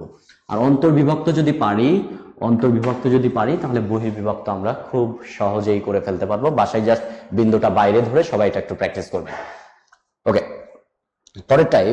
পরের টাইপ এখানে আমরা শিখবো হচ্ছে দুইটা সরলরেখার মধ্যে কোণ নির্ণয়। দুইটা সরলরেখার মাঝে কোণ নির্ণয় করব, ঠিক আছে? তার মানে আমাদের এই অঙ্কটা খুব বেশি ইম্পর্টেন্ট, তো আমরা এটা একটু গুরুত্ব দিব ভালো মতো। দেখেন তো, y = mx + c, এই জিনিসটার সাথে আমরা পরিচিত কিনা? এই জিনিসটা হচ্ছে একটা সরলরেখার সমীকরণ ছিল, y = mx + c। আর এইখানে x এর যে সহগ ছিল, এই সহগটাকে আমরা বলতাম হচ্ছে ঢাল। তার মানে কোনো একটা সরলরেখাকে যদি এই প্যাটার্নে নিয়ে আসতে পারি তাহলে x এর সহগ হবে আমাদের ঢাল। তাহলে দেখেন তো, সরলরেখাটা যদি এরকম হইতো ax + by + c = 0, এটাকে আমি ওই প্যাটার্নে নিয়ে যাব। তার মানে by হবে হচ্ছে -ax - c, তার মানে y হবে হচ্ছে -a/bx - c/b। তাহলে দেখেন x এর সহগ কত হচ্ছে? -a/b, আর এইটাই হবে ঢাল। a ছিল x এর সহগ, b ছিল y এর সহগ, তার মানে ঢাল দাঁড়াচ্ছে -x এর সহগ ভাগ y এর সহগ, অর্থাৎ ঢাল m - x এর সহগ ভাগ হচ্ছে y এর সহগ। তাহলে আমার রেখাটা যদি এরকম হয় 3x + 2y + 1 = 0, তাহলে চোখ বন্ধ করে ঢাল -3/2 -x এর সহগ ভাগ y এর সহগ। তার মানে আমাদের রেখা যেটাই হোক না কেন আমরা দেখে ঢাল বলতে পারবো, আর ঢাল বলতে পারলেই কোণ বলে ফেলতে পারবো। তাহলে দেখেন, দুইটা সরল রেখা যদি পরস্পরকে ছেদ করে, কোশ্চেন হচ্ছে কোণ তৈরি হবে কয়টা? তাহলে আমরা জানি কোণ তৈরি দেখা যাচ্ছে 4টা, আসলে কোণ তৈরি হয়েছে মূলত 2টা। কেননা এই কোণটা আর এই কোণটা দেখেন সমান, আবার এই কোণটা সমান, কেননা বিপ্রতীপ কোণ। আর এই যে কোণ তৈরি হয়েছে, এই কোণে দেখেন একটা কোণ তৈরি হয়েছে স্থূল কোণ আর একটা কোণ তৈরি হয়েছে সূক্ষ্ম কোণ। তাহলে আমার কোশ্চেনে এরকম বলা থাকবে যে স্থূল কোণ নির্ণয় করো অথবা সূক্ষ্ম কোণ নির্ণয় করো। কাজটা করবো কিভাবে? আমার দুইটা সরলরেখার সমীকরণ দেওয়া আছে, আমি তাদের ঢাল বের করে ফেললাম, m1 m2। খুব সহজেই ঢাল বের করে ফেলতে পারবো, -x এর সহগ ভাগ y এর সহগ, ঢাল বের করে ফেললাম। দেখেন তো, আমাদের এই অ্যাঙ্গেল লেখার একটা সহজ বইতে একটা সূত্র ছিল এরকম, যে tan inverse m1 - m2 1 + m1 m2। দেন এই জায়গায় আবার একটা প্লাস মাইনাস দেওয়া ছিল এবং সাথে একটা শর্ত ছিল যে যদি অমুক হয় তাহলে অমুক চিহ্ন দিলে অমুক কোণ, আর যদি তমুক হয় তাহলে তমুক চিহ্ন দিলে তমুক কোণ। সো এইরকম একটা ব্যাপার লেখা ছিল। একটু ঘটনা খেয়াল করেন তো, আমার কোণের ভ্যালু, যদি আমি এখানে ভ্যালু সলভ করব, ভ্যালু আসার পরে যদি আসছে 75 ডিগ্রি, এটা আমরা দেখে বুঝি না স্থূলকোণ না সূক্ষ্মকোণ? 90 ডিগ্রি কম হলে স্থূলকোণ, 90 ডিগ্রিতে বড় হলে সূক্ষ্মকোণ। তার মানে আমরা দেখেই তো বুঝবো আসছে স্থূলকোণ না সূক্ষ্মকোণ। এখন বলেন তো, আমার চলে আসছে স্থূলকোণ, চেয়েছে সূক্ষ্মকোণ, তাহলে একটু ব্যাপার দেখেন তো, আমার সরল রেখার পুরো অ্যাঙ্গেলটা কত ডিগ্রি? 180 ডিগ্রি। তাহলে এটা যদি স্থূলকোণ হয় তাহলে এটা হবে 180 - থিটা, আবার এইটা যদি থিটা হয় তাহলে এটা হবে 180 - থিটা। এর মানে হচ্ছে আমাদের এখানে আর প্লাস মাইনাস পড়ার দরকার নাই, প্লাস মাইনাস ছাড়াই আমরা পড়ে ফেলবো। এইবার দেখেন তো, এই বাম পক্ষকে ত্রিকোণমিতির কোন সূত্রের সাথে মনে পড়ে কিনা আমাদের? ত্রিকোণমিতিতে আমরা একটা সূত্র শিখেছিলাম, tan inverse a - tan inverse b। দেখেন তো এরকম জিনিস কিনা, tan inverse a - tan inverse b 1 + ab, ব্যাপারটা ওইটার মতন। তার মানে ওইটা ইকুয়ালস টু যদি লেখা যেত তাহলে এখানে লেখা যাবে আসলে tan inverse m1 - tan inverse m2। এর মানে দাঁড়াচ্ছে আমরা এই লাইনকে লিখলে ত্রিকোণমিতিতে এই লাইন আসতো, তো এই লাইনকে এটা দেখা যাবে। এবার বলেন, উপরের লাইন মনে রাখা সহজ নাকি নিচের লাইন মনে রাখা সহজ? তার মানে আমরা আর উপরের লাইন পড়বো না, উপরের লাইন ভুলে গেছি। আমরা এখন শিখছি tan inverse ঢাল - tan inverse ঢাল। এখন যদি বলেন বড়টা ছোটটা আগ-পাশ হয়ে গেলে ধনাত্মক ঋণাত্মকের প্রবলেম হয়ে যাবে, তার মানে আমরা একটা মডুলাস দিয়ে ফেলি, কেননা 3 - 2 আর 3 একই কথা, চিহ্নে পার্থক্য, আমরা মডুলাস দিয়ে ফেলবো। তার মানে আমরা শিখলাম angle equal to tan inverse ঢাল মাইনাস tan ইনভার্স ঢাল। ওকে, তাহলে আমাদের একটা কোশ্চেন নিয়ে ফেলি। কোশ্চেনটা হচ্ছে এরকম, 3x minus √3x minus y plus 1 equals to 0 ও √3x আর হচ্ছে আরেকটা লিখছে হচ্ছে x minus y plus 1 equals to 0 অন্তর্ভুক্ত। কোশ্চেন হচ্ছে এদের অন্তর্ভুক্ত স্থূলকোণ কত?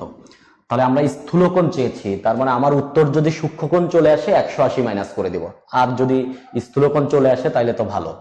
তাহলে দেখেন তো, প্রথমটার ঢাল মাইনাস এক্স এর সব ভাগ ওয়াই এর সব, তার মানে মাইনাস √3 ভাগ -1, তার মানে প্রথম ঢাল হচ্ছে √3 আর দ্বিতীয় ঢাল হচ্ছে 1, আমরা আগেই পারি। তার মানে আমার অ্যাঙ্গেল হবে tan ইনভার্স ঢাল মাইনাস tan ইনভার্স ঢাল, অর্থাৎ tan inverse √3 minus tan inverse 1, আর মেবি tan ইনভার্স √3 এর মান হচ্ছে 60 ডিগ্রি আর মাইনাস হচ্ছে tan ইনভার্স 1 মানে 45 ডিগ্রি, তার মানে আমাদের উত্তর হচ্ছে 15 ডিগ্রি উত্তর চলে আসছে। এখন বলেন স্থূলকোণ না সূক্ষ্মকোণ? সূক্ষ্মকোণ, তার মানে আমার স্থূলকোণ হবে হচ্ছে 180 ডিগ্রি মাইনাস 15 ডিগ্রি, খুব সহজেই হয়ে যাবে। তার মানে আমরা অন্তর্ভুক্ত কোণ নির্ণয় করা শিখে গিয়েছি। ওকে, দেন ঠিক আছে, আমরা একটু ব্রেক নিচ্ছি, 1 মিনিটের একটা ব্রেক নিচ্ছি।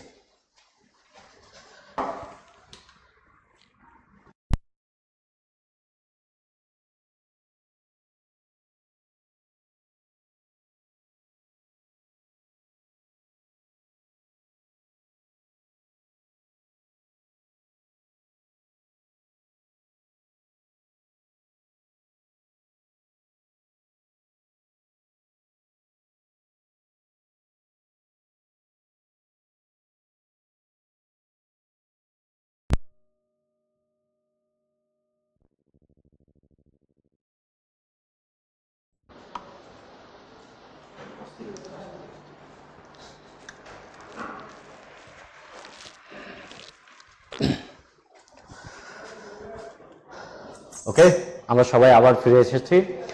আমরা লাস্ট যেটা নিয়ে আলোচনা করলাম হচ্ছে সেটা হচ্ছে আমাদের দুইটা সরলরেখার মধ্যে কোণ নির্ণয়। ওকে, আমরা অনেকক্ষণ ধরে একটু অঙ্ক শিখলাম, আমরা সবার সাথে আরেকটু আলাপ আলোচনা করে নিই। যেহেতু এবছর আমরা একটা জিনিস নিয়ে খুব বেশি সবাই চিন্তিত যে বোর্ডের রেজাল্ট খারাপ এসেছে। সো রেজাল্ট যেহেতু খারাপ এসেছে, সবার অনেক স্বপ্ন ছিল, যেগুলা স্বপ্ন আপনার কাছে এখন ধোঁয়াশার মতন লাগতেছে। আমি ছোট আপনাকে একটা ইনফরমেশন দিই, আমরা যেহেতু জ্যামিতি নিয়ে পড়াচ্ছি, আমি আপনাকে ছোট্ট একটা কাজ করতে বলি। আপনি ছোট করে একটা বৃত্ত আঁকেন তো সবাই। আপনার কাছে যদি এখন কোনো খাতা কলম বা কোনোভাবে থাকে, একটা বৃত্ত আঁকেন সবাই। এইবার যদি আমি আপনাকে কোশ্চেন করি, আপনি যে বৃত্তটা এঁকেছেন এই বৃত্তটা কি পারফেক্ট বৃত্ত হয়েছে? মানে একদম পারফেক্ট, মানে একদম 100% পারফেক্ট বৃত্ত হয়েছে? আমি যেটা এঁকেছি এটাকে পারফেক্ট হয়েছে? কোনোভাবেই পারফেক্ট হয় নাই। এর মানে আপনাকে যদি কোশ্চেন করি, খালি হাতে বা আপনার হাত দিয়ে আপনি একটা পারফেক্ট বৃত্ত কোনোভাবে আঁকতে পারবেন? এটা হচ্ছে কোনোভাবেই পসিবল না। কিন্তু আমি যদি একটা আপনাকে বলি, আপনি চোখ বন্ধ করে একটা পারফেক্ট বৃত্তের কথা চিন্তা করেন তো, যেমন চুড়ি একটা পারফেক্ট বৃত্ত হতে পারে, আপনি একটা পারফেক্ট বৃত্তের কথা চিন্তা করেন চোখ বন্ধ করে, তাহলে দেখেন আপনি চোখ বন্ধ করে খুব সহজেই একটা পারফেক্ট বৃত্তের কথা চিন্তা করে ফেলতে পারবেন। বাট একটা পারফেক্ট বৃত্ত আপনি কোনোভাবেই লিখতে পারবেন না। এই কথার মানে হচ্ছে একজন মানুষ একই সাথে সবসময় দুইটা লাইফ লিড করতে থাকে। একটা হচ্ছে প্র্যাকটিক্যাল লাইফ, সে যেটা লিড করতে থাকে, আর একটা ইমাজিনারি লাইফ, সে যেটা কল্পনা করতে থাকবে। এখন আপনি যেহেতু আপনার রিয়েল লাইফে একটা পারফেক্ট বৃত্ত কোনোভাবে বানাতে পারবেন না, বাট আপনার ইমাজিনেশন দিয়ে একটা পারফেক্ট বৃত্ত আপনি খুব সহজেই চিন্তা করতে পারবেন, এর মানে হচ্ছে আপনার প্র্যাকটিক্যাল লাইফ খুব বেশি পারফেক্ট না, খুব বেশি সুন্দর না, বাট আপনার ইমাজিনেশন খুব বেশি পারফেক্ট, খুব বেশি সুন্দর। আমরা আরেকটা উদাহরণ দিই, চিন্তা করেন তো, আমরা সবাই সিদ্ধান্ত নিয়েছি আজকে রাতের বাসে করে আমি কক্সবাজার ঘুরতে যাব আমরা। তাহলে আপনি বলেন যে কক্সবাজার যাবেন, আপনি এর আগে কখনোই কক্সবাজার যান নাই, তাহলে বাসায় গিয়ে আপনি যখন ব্যাকপ্যাক রেডি করা শুরু করবেন, তখন থেকে আপনার মনের মধ্যে একটা কক্সবাজার রেডি হয়ে যাবে কিনা? কক্সবাজারের একটা ছবি রেডি হয়ে যাবে, এবং আপনি যখন বাসে করে যাচ্ছেন তখন দেখবেন ভাবতে ভাবতে যাচ্ছেন যে আপনি কক্সবাজারের বিচে হেঁটে বেড়াচ্ছেন, বসে ডাব খাচ্ছেন, ঘুরে বেড়াচ্ছেন, এইরকম জিনিসগুলো আপনি চিন্তা করতে করতে যাবেন। That is called imagination. আর আমরা বলেছি আপনার ইমাজিনারি লাইফ খুব বেশি পারফেক্ট, খুব বেশি প্রেসাইজ। এর মানে হচ্ছে আপনি যে ইমাজিনেশনে কক্সবাজার দেখবেন, ওই কক্সবাজারের পানি দেখবেন খুব বেশি নীল, খুব বেশি স্বচ্ছ, খুব বেশি পরিষ্কার, আশেপাশে মানুষ নাই, এনভায়রনমেন্টটা অনেক ভালো। বাট আপনি যখন রিয়াল লাইফে কক্সবাজারে যাবেন তখন দেখবেন পানিগুলা ঘোলা, বিচে মানুষে ভর্তি। তার মানে রিয়াল লাইফ কখনোই পারফেক্ট না। দুইটা লাইফ যখন আপনি ম্যাচ করাইতে যাবেন তখনই আপনি দুঃখ পাবেন, কষ্ট পাবেন। এই জন্য কক্সবাজারে দাঁড়িয়ে আপনি বলবেন কি ভাবছিলাম আর কি হইল, কেননা দুইটা লাইফ আপনি ম্যাচ করায় ফেলছেন, সাথে সাথে আপনি হতাশাগ্রস্ত হয়ে গেছেন, আপনি দুঃখ পেয়েছেন। এটা হচ্ছে দুঃখের সাইকোলজি। একজন মানুষ কেন দুঃখ পায়? এখন হচ্ছে আপনি যে পরীক্ষাটা দিয়েছিলেন, যে রেজাল্টটা আপনি আশা করেছিলেন, সেটা আপনার ইমাজিনেশন, আর যেটা আসছে এটা রিয়াল বা বাস্তব। আর দুইটা কখনোই ম্যাচ করবে না। যদি ম্যাচ করে ফেলতো তাহলে মিরাকেল হইতো, ম্যাচ করবে না, এটাই স্বাভাবিক, সেটাকে মেনে নিতে হবে। কিন্তু আমার টার্গেট রিয়াল লাইফকে আমি কতটা সুন্দর করতে পারি, এটা হচ্ছে আপনার টার্গেট। তাহলে দেখেন আপনার হাতে এখনো অপশন আছে, আপনার হাতে এখনো প্রায় ঢাকা ইউনিভার্সিটির ভর্তি পরীক্ষার জন্য আপনি ঢাকা ইউনিভার্সিটিতে অনেক অনেক সাবজেক্ট আছে যেগুলো অনেক ভ্যালুয়েবল সাবজেক্ট, এবং মোস্ট অফ দ্য সাবজেক্টে ভ্যালুয়েবল সাবজেক্ট। আমি কোনো একটা পিওর সাবজেক্টে পড়েন না, পড়লে আপনি অনেক দূর আগায় যেতে পারবেন। আপনার হাতে এখনো অপশন আছে, 2 মাস হাতে টাইম আছে। আপনি টাইমকে 2 মাস টাইমটাকে আপনি দেখেন, 2 মাস 60টা দিন, প্রত্যেক মাসে 30 দিন হয়, তাহলে 60 দিন, 60 দিয়ে 24 গুণ করেন, তাহলে এতগুলা ঘন্টা, তাকে আবার 60 দিয়ে গুণ করেন, তাহলে এতগুলা মিনিট, তাকে 60 দিয়ে গুণ করেন, এতগুলা সেকেন্ড। তাহলে চিন্তা করেন আপনার হাতে কি পরিমাণ টাইম আছে। আপনি জাস্ট টাইমটা ইউটিলাইজ করেন। এই 2 মাস টাইমটা ইউটিলাইজ করলে এভরিথিং করা পসিবল। যেহেতু আপনার রেজাল্ট খারাপ হয়েছে, তার মানে আপনাকে এখনকার ঝাপটা জোরে দিতে হবে। আপনার রেজাল্ট খারাপ হয়েছে এর মানে হচ্ছে যখন পারফেক্ট যে কাজটা করার কথা ছিল আপনি ওই কাজটা করেন নাই কোনো মতো, হয়তো এই জন্য রেজাল্ট খারাপ আসছে। তাহলে আপনি এখন কাজগুলা ঠিকঠাক করেন। এখন যদি আপনি 6 ঘন্টা পরিশ্রম করেন, তাহলে আজ থেকে 16 ঘন্টা পরিশ্রম করা শুরু করেন। এখনো সম্ভব হতে পারে আপনি গোল্ডেন এ প্লাস পান নাই, রেজাল্ট আপনার খারাপ এসেছে, তার মানে ঢাকা ইউনিভার্সিটির যে মার্কিং এর রেজাল্টের উপর মার্ক আছে, এটা 80 তে আপনি 72 পেয়েছেন, তার মানে হয়তোবা আপনার 8 মার্ক কম আছে বা 10 মার্ক বেশি কম আছে। আপনি এমসিকিউ 20টা রাইট করে ফেলেন না বেশি, যে গোল্ডেন এ প্লাস পেয়েছে তার চাইতে 20টা রাইট করে ফেলেন বেশি, তাহলেই তো খেলা খতম। তার মানে আপনার হাতে এখনো অপশন আছে, জাস্ট নিজের ফোকাসকে একটা বিন্দুতে কেন্দ্রীভূত করেন, আপনাকে দিয়েই সম্ভব। কেননা ঢাকা ইউনিভার্সিটি কি 4 পাওয়া ছেলেরা পড়ে না, 4.2 পাওয়া ছেলেরা পড়ে না? তারপরে তারা যেহেতু পেরেছে, আপনি কেন পারবেন না? সো আপনার হাতে এখনো টাইম আছে, আপনি জাস্ট আজকের থেকে ড্রাইভ দেওয়া শুরু করেন, কেননা আপনি পারবেন। নিজের ভ্যালু কখনো ভুলে গেলে চলবে না। আপনার একটা ভ্যালু আছে এবং আপনি পারেন এবং আপনি পারবেন। জাস্ট আপনার কাজ আপনার নিজেকে প্রমাণ করা। কথা হবে যারা এখন আপনাকে বিভিন্ন ধরনের কথা শোনাচ্ছে, তুমি এই খারাপ, তুমি এই খারাপ, ওই খারাপ, ওই খারাপ, তোমার রেজাল্ট খারাপ, তুমি লোক ভালো না, এই ভালো না, সেই ভালো না, তাদের কথার রিপ্লাই হবে অ্যাডমিশনের পরে। কেননা আমি সবসময় একটা কথা বলি, যদি খেলা দেখাইতে হয় খেলা স্টেজে দেখাবো, ঠিক আছে? আপনার হাতে এখনো অপরচুনিটি আছে, সো জাস্ট ঝাঁপ দিয়ে বসেন, সবকিছুই সম্ভব।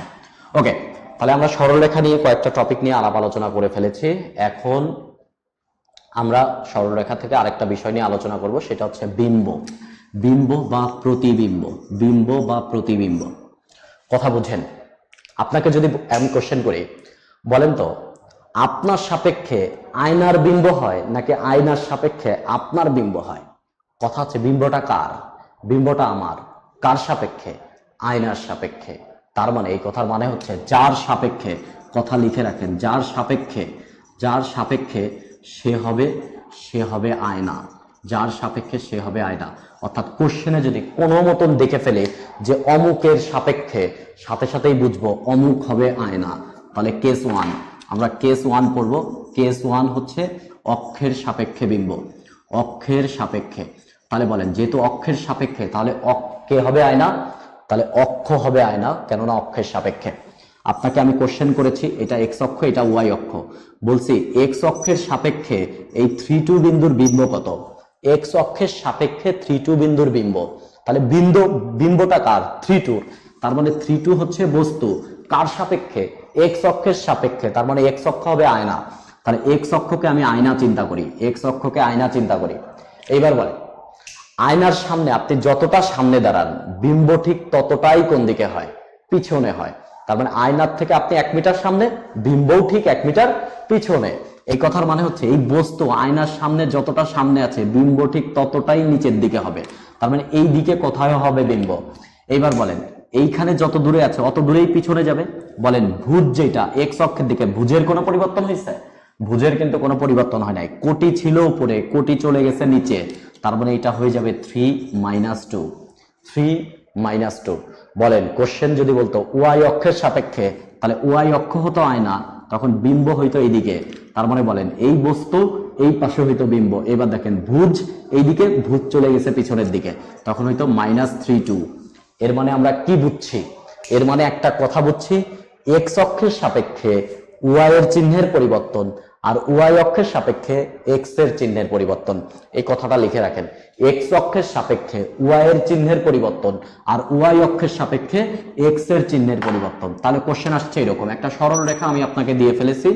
সরল রেখাটা হচ্ছে ধরতাম 3x + 2y - 2 = 0। এটা একটা সরল রেখা। কোশ্চেন বলেছি এক্স অক্ষের সাপেক্ষে বিম্ব কত, এক্স অক্ষের সাপেক্ষে বিম্ব কত। তাহলে এক্স অক্ষ আয়না, বিম্বটা এরকম হবে। বলেন এক্স অক্ষের সাপেক্ষে কার চিহ্ন চেঞ্জ, ওয়াই এর চিহ্ন চেঞ্জ। তার মানে আমাদের উত্তর হবে 3x - 2y - 2 = 0। তার মানে বিন্দু আসুক, রেখা আসুক, বৃত্ত, পরাবৃত্ত, উপবৃত্ত, অধিবৃত্ত যাই আসুক না কেন, এক্স অক্ষের সাপেক্ষে ওয়াই এর চিহ্নের পরিবর্তন, ওয়াই অক্ষের সাপেক্ষে এক্স এর চিহ্নের পরিবর্তন। পরেরটা কেস 2। কেস 2 লেখেন। কেস 2 আমরা লিখবো হচ্ছে কেস 2 বিন্দুর সাপেক্ষে বিন্দুর বিম্ব, বিন্দুর সাপেক্ষে বিন্দুর বিম্ব, বিন্দুর বিম্ব। এবার বলেন কার সাপেক্ষে, বিন্দুর সাপেক্ষে। তার মানে আয়নাকে, আয়না বিন্দু, কার বিম্ব, বিন্দুর বিম্ব। তার মানে আয়নাও বিন্দু, বস্তুও বিন্দু, তার মানে বিম্বও হবে কি, বিন্দু। কোশ্চেন হচ্ছে 3 2 বিন্দুর সাপেক্ষে, 3 2 বিন্দুর সাপেক্ষে, সাপেক্ষে 1 5 বিন্দুর বিম্ব কত, এত বিন্দুর বিম্ব কত। তাহলে 3 2 সাপেক্ষে, তার মানে আয়না হবে আমাদের 3 2, এই হচ্ছে আমাদের আয়না। কার বিম্ব, 1 5 এর বিম্ব, তার মানে 1 5 হচ্ছে আমাদের বস্তু। তাহলে চিন্তা করেন তো, এই হচ্ছে আয়না, এই হচ্ছে বস্তু, তাহলে আয়নার পিছনে হবে বিম্ব, এইটা হবে আমাদের বিম্ব। এবার কথা বোঝেন, আয়না থেকে বস্তুর দূরত্ব আর বস্তু, আয়না থেকে বিম্বের দূরত্ব সেম। তাহলে আমরা দূরত্ব হিসাব করি। আর আজকে সকালে আমরা রচনা শিখছি 3 লাইন। দূরত্ব = দুটি বিন্দুর অবস্থানের পার্থক্য, বাড়লে যোগ, কমলে বিয়োগ। তাহলে বলেন 1 থেকে 3, ভুজ হিসাব করতেছি, 1 থেকে 3 দূরত্ব কত, 2।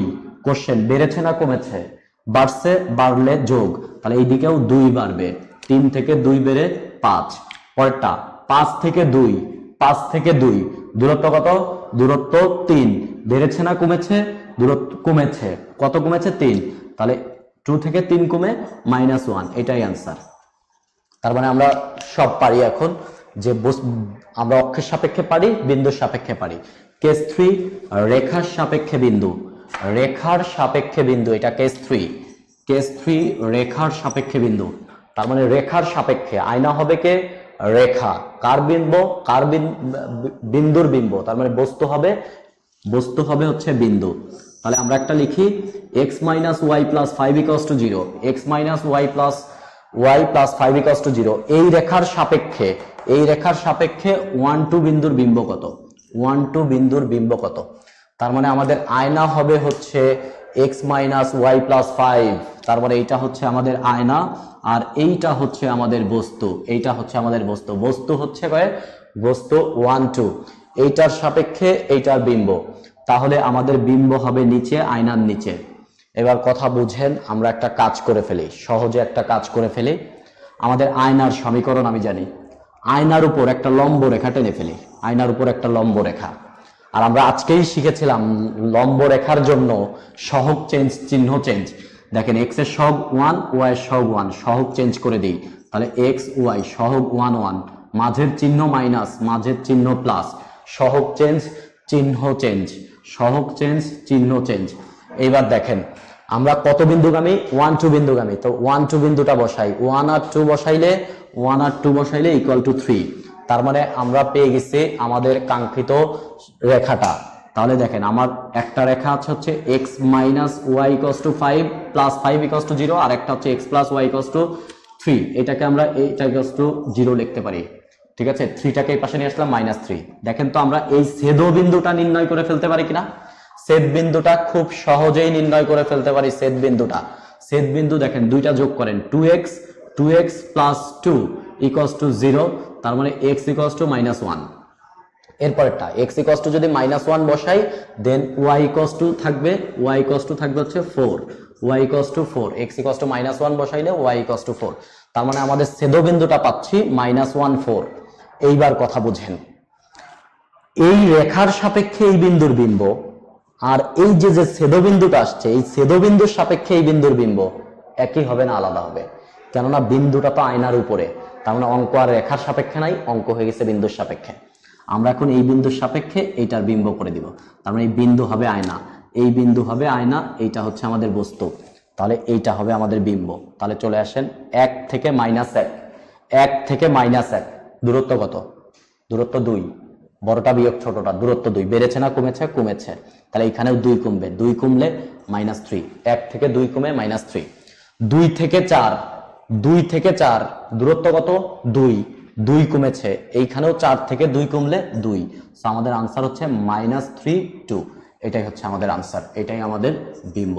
তার মানে আমরা ঘটনা কি, রেখাটাকে আগে বিন্দুতে রূপান্তর করবো, আর বিন্দুতে রূপান্তরের জন্য আমরা লম্ব রেখা পারি, দুইটা রেখা সমাধান করলে ছেদবিন্দু পাওয়া যাবে, কাজ শেষ। ওকে, দেন আমরা আরেকটা টাইপ নিয়ে একটু আলোচনা করবো। এখানে আরেকটা টাইপ নিয়ে আলোচনা করব, সেটা হচ্ছে ছেদবিন্দুগামী রেখার সমীকরণ। ছেদবিন্দুগামী কথা বুঝেন, এইটা পারলে কিন্তু আমরা বৃত্তের অনেকগুলা কাজ করব। চিন্তা করেন তো, দুইটা রেখার ছেদবিন্দুগামী আমরা রেখা চিন্তা করতে পারি, কিন্তু এই যে ডটেড রেখা। আবার দেখেন তো, বৃত্ত রেখা, এদের ছেদবিন্দুগামী কিন্তু আমরা বৃত্ত চিন্তা করতে পারি। বৃত্ত এদের ছেদবিন্দুগামীও কিন্তু আমরা বৃত্ত চিন্তা করতে পারি। তার মানে আমার কোশ্চেন এরকম আসতে পারে, রেখার ছেদবিন্দুগামী রেখা, বৃত্ত রেখার ছেদবিন্দুগামী বৃত্ত, বৃত্তের ছেদবিন্দুগামী বৃত্ত, যাই আসুক না কেন ছেদবিন্দুগামীর কথা মাথায় রাখবেন। আমার এই একটা রেখার সমীকরণ হচ্ছে L1 = 0, এই রেখার সমীকরণ হচ্ছে L2 = 0। যে কোনো কিছুর ছেদবিন্দুগামী যে কোনো কিছু উত্তর হবে প্রথম সমীকরণ প্লাস একটা ধ্রুবক ইনটু দ্বিতীয় সমীকরণ = 0। প্রথম সমীকরণ, অর্থাৎ আমার এখানে দুইটাই রেখা, তাহলে প্রথম রেখা প্লাস একটা ধ্রুবক ইনটু দ্বিতীয় রেখা = 0। এইখানে দেখেন একটা বৃত্ত একটা রেখা, তার মানে প্রথম বৃত্ত প্লাস একটা ধ্রুবক ইনটু রেখা = 0। এখানে প্রথম বৃত্ত প্লাস একটা ধ্রুবক ইনটু দ্বিতীয় বৃত্ত = 0, তার মানে ছেদবিন্দুগামী সমীকরণ আমরা পেয়ে যাব। তাহলে আমরা একটা কোশ্চেন নিয়ে ফেলি। কোশ্চেন আসছে এরকম যে x + 2y + 1 = 0 ও x - 3y + 3 = 0 বলছে এদের ছেদবিন্দু ও 1 2 বিন্দুগামী, অর্থাৎ এদের ছেদবিন্দু দিয়েও যাবে আবার 1 2 বিন্দু দিয়েও যাবে, এইরকম রেখার সমীকরণ নির্ণয় করতে হবে। তাহলে দেখেন আমরা লিখি প্রথম সমীকরণ প্লাস একটা ধ্রুবক ইনটু দ্বিতীয় সমীকরণ = হচ্ছে 0। এইটা হচ্ছে আমাদের উত্তর। দেখেন আমার সমীকরণের একমাত্র আননোন হচ্ছে কে, আর কে এর মান দেখেন আমার এই রেখাটা কত বিন্দুগামী, 1 2 বিন্দুগামী। তার মানে 1 2 বিন্দু দিয়ে যদি এটা সিদ্ধ করি, সাথে সাথেই কে এর মান চলে আসবে, দেন কে এর মান এনে বসিয়ে দিলেই উত্তর। তার মানে যদি বৃত্ত হইতো, তাহলে প্রথম বৃত্ত প্লাস একটা ধ্রুবক ইনটু দ্বিতীয় বৃত্ত লিখতাম, যে বিন্দুগামী ওই বিন্দু দিয়ে সিদ্ধ করিয়ে কে এর মান বের করে নিয়ে আসে বসাইলেই উত্তর। তার মানে আমরা যে কোনো কিছুই এখন পারবো। ওকে, তাহলে আমরা সরলরেখা নিয়ে মোটামুটি আলোচনা করলাম। এখন কাজ হবে আমরা একটু ভিন্ন টপিকে চলে যাই। আমরা আরো অনেক কিছু আলাপ করতে পারতাম আর কি, তারপরে আমরা একটু ভিন্ন টপিকে চলে যাই। আমরা একটু বিন্যাস সমাবেশের শুরুতে বেসিক কিছু কথাবার্তা নিয়ে আলোচনা করব। বিন্যাস সমাবেশ, এবং একটা কথা বলে দিচ্ছি, বিন্যাস সমাবেশ আর সম্ভাবনার মধ্যে একটা ভালো সম্পর্ক আছে। যেমন এই সম্পর্কটা যদি ভালো মতন আপনি উপলব্ধি করতে পারেন, তাহলে বিন্যাস সমাবেশের ম্যাক্সিমাম অঙ্ক আপনি দেখে গেস করতে পারবেন যে অঙ্কটা কিভাবে সলভ করতে হবে এবং অঙ্কটা আমরা কিভাবে নিব, কিভাবে বুঝবো, সবকিছু বুঝে যাব আমরা। সো আমরা বিন্যাস সমাবেশের শুরুতে একটু বেসিক কথা বলে নিই, যেটা আসলে খুব জানা দরকার।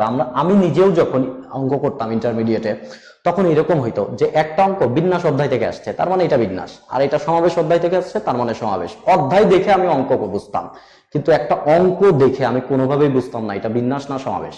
তাহলে প্রথমে আমরা এই জিনিসটা ক্লিয়ার করব, কোনো একটা অঙ্ক বা কোনো একটা কিছু কেন বিন্যাস হবে, কেন সমাবেশ হবে, এবং আমরা কিভাবে বুঝবো এটা বিন্যাস এটা সমাবেশ।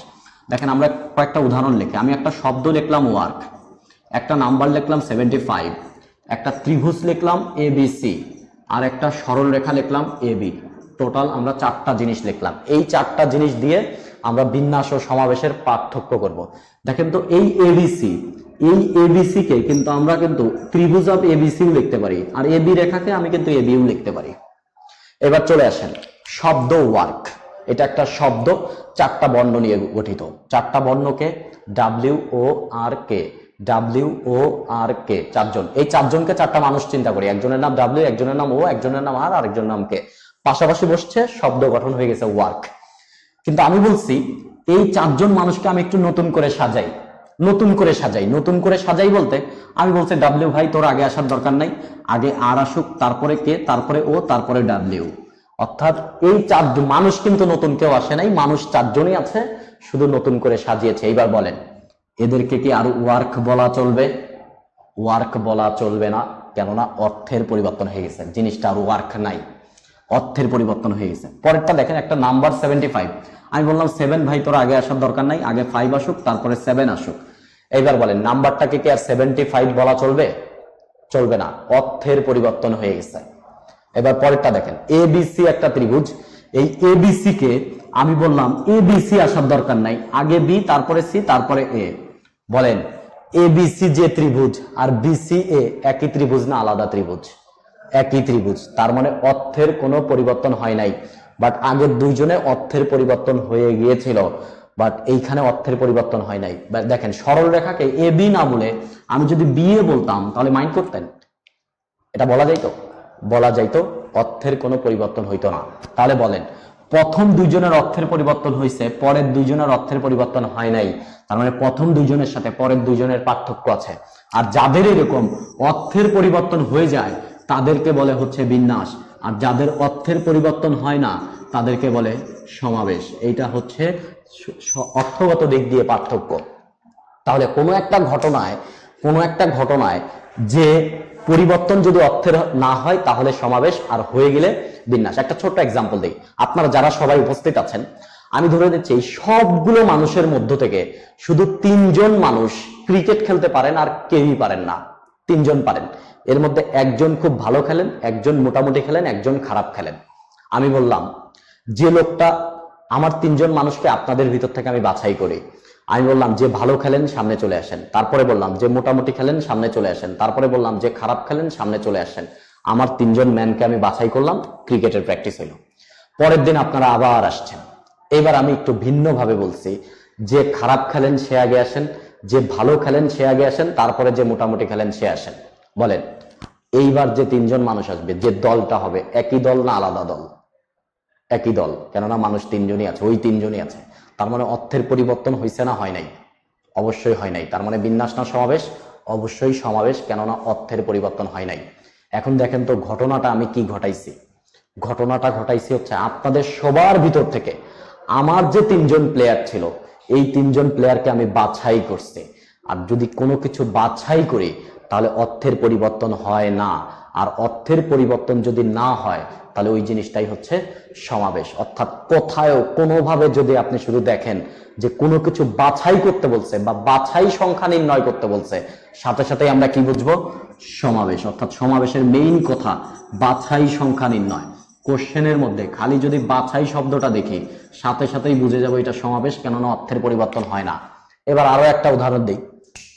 চিন্তা করেন, বাংলাদেশ ক্রিকেট টিম প্লেয়ার গুলা সব বসে আছে, কোচ তাদের প্লেয়ার গুলারে বাছাই করবে বা প্লেয়ার গুলারে নিবে আর কি।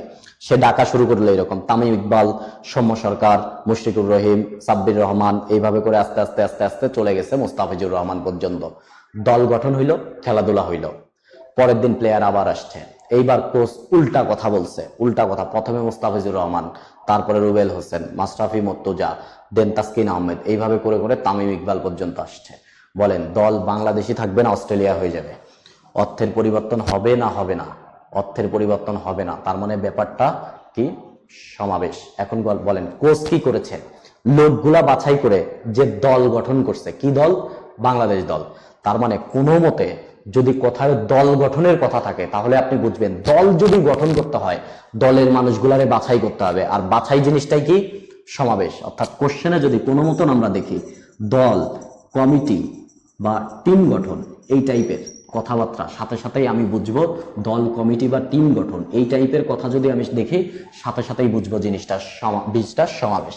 কোশ্চেনে যদি ডিরেক্ট বলা থাকে বিন্যাস করবেন না সমাবেশ করবেন, তখন আমরা সাথে সাথেই কি করব? কোশ্চেনে যদি ডিরেক্ট থাকে যে কত উপায়ে সমাবেশ করা যাবে, তখন আমরা বিন্যাস না সমাবেশ করব। বলাই আছে সমাবেশ, চোখ বন্ধ করে সমাবেশ করে দিব। সমাবেশ, সমাবেশ সংখ্যা নির্ণয় ডিরেক্ট যদি বলে দেয়। এবার বলে ত্রিভুজ জিনিসটা বিন্যাস হয়েছে না সমাবেশ হয়েছে? সমাবেশ হয়েছে ত্রিভুজ। যদি কোশ্চেন আসে কতগুলা ত্রিভুজ গঠন করা যাবে, সাথে সাথেই বুঝবো সমাবেশ। যদি বলে কতগুলা রেখা গঠন করা যাবে, সাথে সাথেই বুঝবো সমাবেশ। অর্থাৎ 4 নাম্বার কথা, কোশ্চেনে যদি থাকে ত্রিভুজ, ত্রিভুজ, রেখা, কর্ণ, কর্ণ, বাহু, বাহু ইত্যাদি এই টাইপের, অর্থাৎ যদি এই টাইপের কোনো বাংলা থাকে যে ত্রিভুজ, রেখা, কর্ণ, বাহু, চতুর্ভুজ কতগুলা গঠন করা যাবে, সাথে সাথেই আমরা বুঝবো জিনিসটা সমাবেশ। এবার চলে আসি কখন আমরা বিন্যাস বুঝবো। বিন্যাস কখন বুঝবো? দেখেন ঘটনা দেখেন। ওয়ার্ক 4 জন মানুষ দিয়ে গঠিত ছিল, WORK। তাদেরকে আমরা নতুন করে কি করছি? অ্যাকচুয়ালি নতুন করে তাদেরকে আমরা সাজাইছি। আর সাজানোর সাথে সাথেই অর্থের পরিবর্তন হয়ে গেছে। তার মানে সাজালে অর্থের পরিবর্তন হয়, আর অর্থের পরিবর্তন হইলেই বিন্যাস হয়।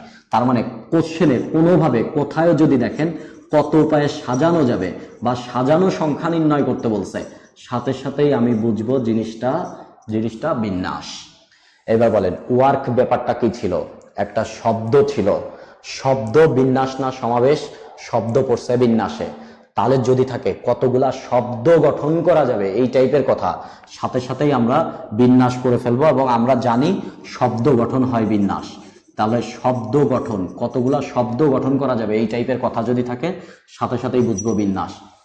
সংখ্যা গঠন, সংখ্যা জিনিসটা বিন্যাস না সমাবেশ? বিন্যাস। তার মানে কোশ্চেনে যদি থাকে কত উপায়ে সংখ্যা গঠন করা যাবে, সংখ্যা গঠন করা যাবে কত উপায়ে, সাথে সাথেই বুঝবো বিন্যাস করতে বলছে। কোশ্চেনে যদি ডিরেক্ট লেখা থাকে কত উপায়ে বিন্যাস করা যাবে, তখন কি বিন্যাস না সমাবেশ?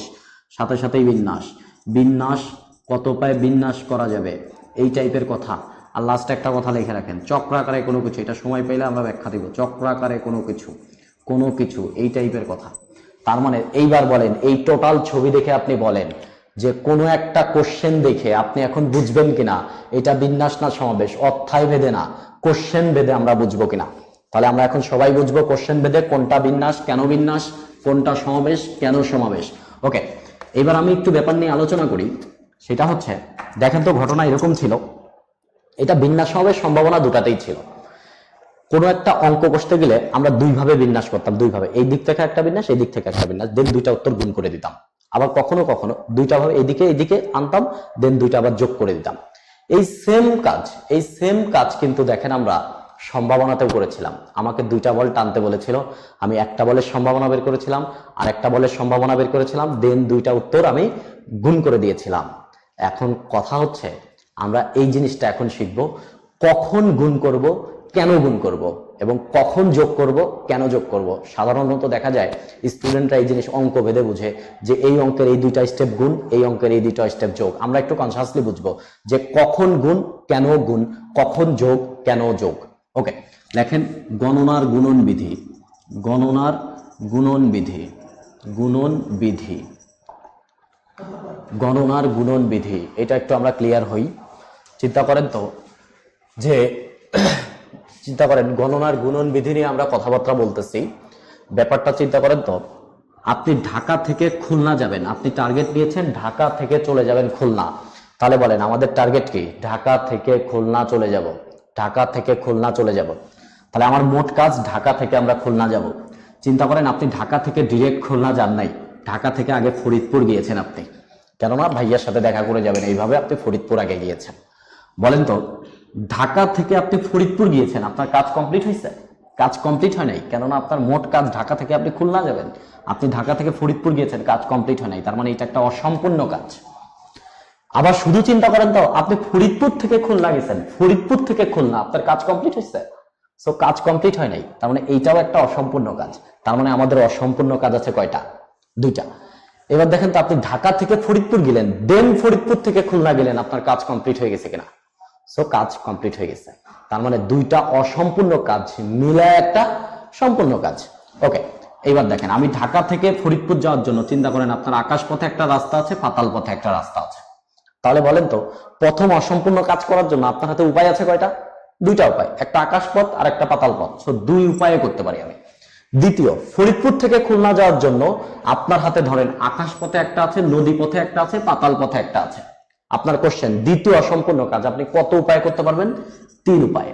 বলেন তো মোট কাজটা করার জন্য আপনার হাতে রাস্তা আছে কয়টা? অর্থাৎ ঢাকা থেকে খুলনা যাওয়ার জন্য আপনার হাতে রাস্তা আছে কয়টা? একটু খেয়াল করেন, আমি যদি আকাশ দিয়ে যাই 3টা রাস্তা, পাতাল দিয়ে যাই 3টা রাস্তা, মোট কয়টা রাস্তা? 6টা রাস্তা। বলেন তো 2 আর 3 যোগ না গুণ? 2 আর 3 গুণ, গুণ করলে 6। তার মানে দুইটা অসম্পূর্ণ কাজের ফলাফল আমরা গুণ করেছি, পেয়েছি সম্পূর্ণ কাজ। তার মানে আমরা শিখলাম অসম্পূর্ণ কাজের ফলাফল পরস্পর গুণ হয়। কথা বুঝেন? আপনাকে বলছে 10 জন মানুষকে বিন্যাস করতে, তাহলে আমাদের মোট কাজ কয়জনকে বিন্যাস করা? 10 জনকে বিন্যাস করা। আপনি এই জায়গায় 6 জনের বিন্যাস করছেন, কাজ কমপ্লিট? কমপ্লিট হয় নাই। এইখানে আপনি 4 জনের বিন্যাস করছেন, এই জায়গায় কাজ কমপ্লিট? কমপ্লিট হয় নাই। দুইটা মিলায়া কমপ্লিট, 6 আর 4 10 কমপ্লিট। সেই দুইটা উত্তর গুণ করতে হবে। বলেন, আপনাকে বলছে একটা শব্দের বিন্যাস করতে, আপনি প্রথমে শুধু স্বরবর্ণ কয়টার বিন্যাস করছেন, কাজ কমপ্লিট? কমপ্লিট না। আপনি এখানে শুধু ব্যঞ্জন বর্ণের বিন্যাস করছেন, এই জায়গাও কমপ্লিট না। বলেন স্বরবর্ণ ব্যঞ্জন বর্ণ মিলায়া কমপ্লিট, তার মানে দুইটা কি হবে? গুণ হবে। আপনাকে সম্ভাবনাতে চিন্তা করেন, আপনাকে বলছে একটা বাক্স থেকে 2টা বল টানতে, আপনি প্রথমে একটা বল টানছেন, কাজ কমপ্লিট? একটা বল কমপ্লিট না, কেননা আপনার মোট 2টা বল টানা। এইখানে একটা টানছেন, এই জায়গাও কাজ কমপ্লিট হয় নাই, বা 2টা মিলায়া কমপ্লিট হয়ে গেছে, তার মানে গুণ। অসম্পূর্ণ কাজ থাকলেই আমরা গুণ করে ফেলবো। এবার দেখেন, এবার গণনার যোজন বিধি, এটা হচ্ছে যোজন বিধি। যোজন বিধি যে কখন আমরা যোগ করব। এবার চিন্তা করেন, আপনি ঢাকা থেকে ডিরেক্ট খুলনা চলে গেলেন, ঢাকা থেকে ডিরেক্ট খুলনা। মনে করেন আকাশ পথে আপনার হাতে 2টা রাস্তা আছে, পাতাল পথে আপনার হাতে 3টা রাস্তা আছে। বলেন তো যে কোনো রাস্তা দিয়ে যদি আপনি আগান, যে কোনো রাস্তা দিয়ে যদি আপনি আগান, আপনার কাজ কমপ্লিট হয়ে যাবে কিনা? তার মানে প্রতিটা কাজ সম্পূর্ণ কাজ, প্রতিটা কাজ সম্পূর্ণ কাজ। এবার বলেন ঢাকা থেকে খুলনা যাওয়ার জন্য আপনার হাতে মোট রাস্তা আছে কয়টা? উত্তর হলে 5টা। 2 যোগ 3, বলেন যোগ করেছি না গুণ করেছি? যোগ করেছি, কেননা সম্পূর্ণ কাজের ফলাফল আমরা বুঝলাম, সম্পূর্ণ কাজের ফলাফল পরস্পর যোগ হয়। অর্থাৎ কোথায়ও যদি দেখি কাজ সম্পূর্ণ হয়ে গেছে, সাথে সাথে যোগ করে দিব। কথা বুঝেন?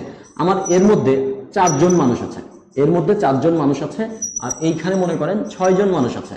প্রথম ঘরের মধ্যে আছে 4 জন, পরের ঘরের মধ্যে আছে 6 জন। আপনাকে বলছি 4 জন মানুষকে আপনি বাছাই করবেন, 4 জন মানুষ। তাহলে মোট কাজ কয়জন রে বাছাই করা? মোট কাজ 4 জন রে বাছাই করা। আপনি এই ঘর থেকে 2 জন বাছাই করছেন, কাজ কমপ্লিট? কাজ কমপ্লিট হয় নাই। এই ঘর থেকে 2 জন বাছাই করছেন, এই জায়গা কমপ্লিট হয়েছে? এইটাও হয় নাই। দেখেন তো দুইটা মিলায়া কমপ্লিট কিনা? 2 আর 2, সো এরা গুণ হবে, অসম্পূর্ণ কাজ। আবার একটা চিন্তা করেন তো, আপনি এইখান থেকে 1 জন নিয়েছেন, কাজ কমপ্লিট? কমপ্লিট হয় নাই। এইখান থেকে আপনি 3 জন নিয়েছেন, এই জায়গাও কমপ্লিট হয় নাই, দুইটা মিলায়া কমপ্লিট হয়েছে, তার মানে গুণ। এইবার দেখেন তো এই জায়গা আমাদের 4 জন কমপ্লিট কিনা? এই জায়গা আমাদের 4 জন কমপ্লিট কিনা? তাহলে দুইটাই কমপ্লিট ওয়ার্ক, সো যোগ হবে। তাহলে আমরা বুঝছি যে অসম্পূর্ণ কাজের ফলাফল পরস্পর গুণ হয়, সম্পূর্ণ কাজের ফলাফল পরস্পর যোগ হয়। তো আমরা আসলে এখানে কয়েকটা টাইপকে একটু কথা বলবো, আর বেশি টাইম নিব না। আমরা ধরে নিচ্ছি যে আপনার কোশ্চেন আসছে এরকম যে অ্যালফাবেট শব্দটিকে, কোশ্চেন হচ্ছে অ্যালফাবেট শব্দটিকে কত উপায়ে বিন্যাস করা যাবে। কোশ্চেনটা একটু আমরা লিখে ফেলি। অ্যালফাবেট শব্দটিকে কত উপায়ে বিন্যাস করা যাবে, যেখানে স্বরবর্ণগুলো 1 নম্বর কথা, যেখানে স্বরবর্ণগুলো একত্রে থাকবে, যেখানে স্বরবর্ণগুলো একত্রে থাকবে। কারা একত্রে থাকবে? স্বরবর্ণগুলো। দেখেন তো অ্যালফাবেটের মধ্যে আমাদের স্বরবর্ণ আছে কে কে? এ, এ, ই। এই তিনজন ভদ্রলোক একত্রে থাকবে, তাহলে এরা একত্রে থাকবে। আর হচ্ছে LPHBT, তাহলে আমাদের স্বরবর্ণগুলো একত্রে থাকবে, এটা কোশ্চেন। তার মানে এই তিনজন একত্রে থাকবে। বলেন তিনজন মানুষটা আমি পাশাপাশি রেখে দিছি, বলছি তোরা একত্রে থাকিস, তাহলে ওরা একত্রে নাও থেকে কিন্তু ছুটে ছুটে যেতে পারে। তাহলে ওদেরকে একটা কাজ করে ফেলি, যেহেতু একত্রেই রাখবো ওদেরকে আমি একটা বস্তার মধ্যে বন্দি করে ফেললাম, একটা বস্তার মধ্যে তিনজন মানুষ। বলেন তো কোনো একজন লোক রুমের ভিতর বা ক্লাসরুম থেকে যদি বাইরে যাইতে চায়, কেননা ও তো বস্তার মধ্যে বন্দি, বলেন তো একা যাইতে পারবে না দুইজনকে নিয়ে যাইতে হবে? অবশ্যই দুইজনকে নিয়ে যাইতে হবে। কোনো একজন লোক বাইরে একটু ঘোরাঘুরি করতে যাবে, সেও কি একা যাইতে পারবে? সেও বাকি দুইজনকে নিয়ে যাইতে হবে। তার মানে বলেন মানুষ তিনজন থাকলেও আচরণ করবে কয়জনের মতন? আচরণ করবে একজনের মতন। এইবার বলেন এই জায়গা মানুষ কয়টা? একটা, দুইটা, তিনটা, চারটা, পাঁচটা, ছয়টা, মোট হচ্ছে 6 জন। 6 ফ্যাক্টোরিয়াল, মোট 6 জন, 6 ফ্যাক্টোরিয়াল। মোটামুটি বিন্যাসের কাজ শেষ। এখন আসেন তো, এই যে বস্তার মধ্যে যাদেরকে আমি রেখেছি AAE, এরা কি বস্তার মধ্যে AAE আকারেই থাকবে? বস্তার মধ্যে তারা একটু মারামারি করতে পারে না? তাহলে বস্তার মধ্যে তারা মারামারি করতে পারবে 3 ফ্যাক্টোরিয়াল বাই 2 ফ্যাক্টোরিয়াল উপায়ে, কেননা দুইটা কি আছে? এ আছে। তার মানে অসম্পূর্ণ কাজ। দেখেন কাজ কমপ্লিট হয় নাই, সো গুণ। এখন দেখেন এইটাই হচ্ছে আমাদের উত্তর।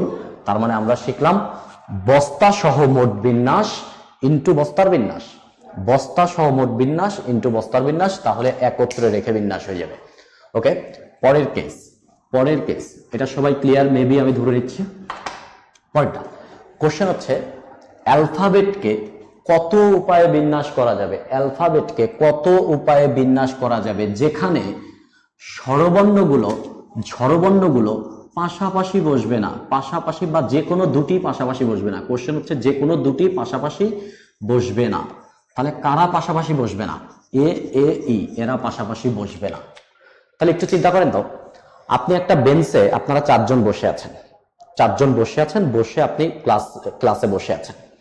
বাইরে থেকে 3 জন মেয়ে আসছে, বা আরো 3 জন মানুষ আসছে, বাইরে থেকে 3 জন মানুষ আসছে। আর ওই 3 জন মানুষকে বলে দিচ্ছে যে আপনারা গিয়ে সামনের বেঞ্চটাতেই বসবেন, কিন্তু পাশাপাশি বসবেন না। তাহলে বলেন ওরা তো 4 জন আগে বসেই ছিল, এই 4 জন তো 4 সিটে বসেই ছিল, পরে আরো আসছে 3 জন, আর এই 3 জনকে বলছে আপনারা গিয়ে এই বেঞ্চটাতেও বসবেন কিন্তু পাশাপাশি বসবেন না। তাহলে আপনি বলেন তো ওই 3 জন এসে কি করবে? 3 জন এসে অবশ্যই এই গ্যাপে গ্যাপে বসবে, বা এই পাশেও বসতে পারে, এই পাশেও বসতে পারে। তার মানে যাদের উপর শর্ত আরোপ করা তারা এসে গ্যাপে গ্যাপে বসবে। এইবার কথা বুঝেন, শর্ত আরোপ করা ছিল 3 জনের উপর, ওরা আগে আসছে না পরে আসছে? কারণ ওরা পরে আসছে, ওরা পরে আসবে, এসে গ্যাপে গ্যাপে বসবে। এই হচ্ছে আমাদের কথা, ওরা পরে আসবে, এসে গ্যাপে গ্যাপে বসবে। তাহলে আমাদের শর্ত আরোপ করা ছিল AAE, এই 3 ভাইটার উপর শর্ত আরোপ করা। বাকি আছে আরো 5 জন।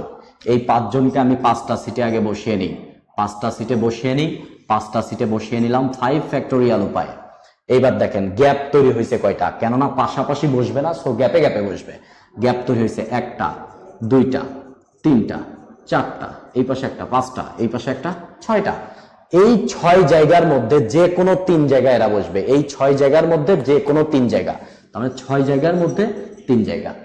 তাহলে আগে শুধু ব্যঞ্জন বর্ণ করেছিলাম, কমপ্লিট হয় নাই, এখানে শুধু স্বরবর্ণ করেছে, কমপ্লিট হয় নাই, দুটা মিলায় কমপ্লিট হয়েছে, সো গুণ করে ফেলে।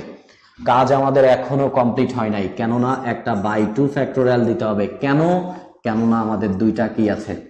এ আছে, দুইটা এ আছে। এই টাইপের জিনিস যদি আপনার ইউনিভার্সিটিতে আসে তাহলে আমাদের কাছে মনে হয় যে এটার ক্যালকুলেশন আমাদের জন্য একটু কঠিন। আসলে ব্যাপারটা কঠিন না, ব্যাপারটা সহজ। দেখেন 5 ফ্যাক্টোরিয়াল লিখে রাখলাম, 5 ফ্যাক্টোরিয়াল ইন্টু 6p3, মনে রাখবেন নিচে যা ওই কয়টা উৎপাদক হবে, নিচে 3টা উৎপাদক হবে, এবং উপরেরটা থেকে এক এক করে কমবে। তার মানে 6 5, তাহলে এটা 6p3, এর মানে 6 ইন্টু 5 ইন্টু 4, এক এক করে কমবে, নিচে যা ওই কয়টা উৎপাদক হবে। অর্থাৎ NPR equal to n into n-1 n-2 8 সংখ্যক উৎপাদক ভাগ 2 ফ্যাক্টোরিয়াল। তাহলে বলেন 2 ফ্যাক্টোরিয়াল মানে 2, এই 2 এখানে 3 কেটে নিলাম। তাহলে এইবার দেখেন সব কয়টা গুণ করে ফেলবো। 5 ফ্যাক্টোরিয়াল 120, 3 গুণ, তার সাথে 5 গুণ, তার সাথে 4 গুণ। তার মানে এইগুলো অঙ্ক সলভ করতে আমাদের আসলে ক্যালকুলেটর লাগবে না, জাস্ট একটু মাথায় খাটালে কাজ হয়ে যাবে। এটা ভার্সিটির জন্য, যে কোনো ভার্সিটিতে যদি ক্যালকুলেটর দেয় সে সমস্ত জায়গায় আমরা এই কাজ করব, ঠিক আছে? ওকে, দেন আমরা আরেকটা টাইপ নিয়ে এখানে একটু আলোচনা করব, আরেকটা টাইপ নিয়ে আলোচনা করব, সেটা হচ্ছে এটাই যে অ্যালফাবেটকে কত উপায় বিন্যাস করা যাবে, অ্যালফাবেটকে কত উপায় বিন্যাস করা যেখানে স্বরবর্ণ একত্রে থাকবে, স্বরবর্ণগুলো ক্রম পরিবর্তন করবে না, কেননা একত্রে নিয়ে আমরা অলরেডি আলোচনা করেছি।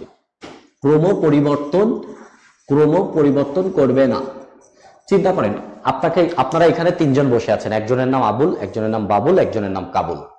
আমি বলেছি ভাইজান আবুল, ভাইজান বাবুল, ভাইজান কাবুল। আপনারা এই যে বসে আছেন, আপনাদের ক্রম হচ্ছে আবুল, বাবুল, কাবুল। তা আপনারা তিনজন এই ক্রমই মেইনটেইন করবেন, যে আপনারা সবসময় আগে আবুল থাকবেন, তারপরে বাবুল থাকবেন, তারপরে কাবুল থাকবেন। চিন্তা করেন ব্যাপারটা, ওরা সবসময় ঠিকঠাক মতন চলতেছে, আগে আবুল, তারপরে বাবুল, তারপরে কাবুল। কোনো একদিন ওরা ভুলে গেছে যে কে আগে ছিলাম, কে পরে ছিলাম। ওরা আর ঠিকঠাক রাখতে পারতেছে না।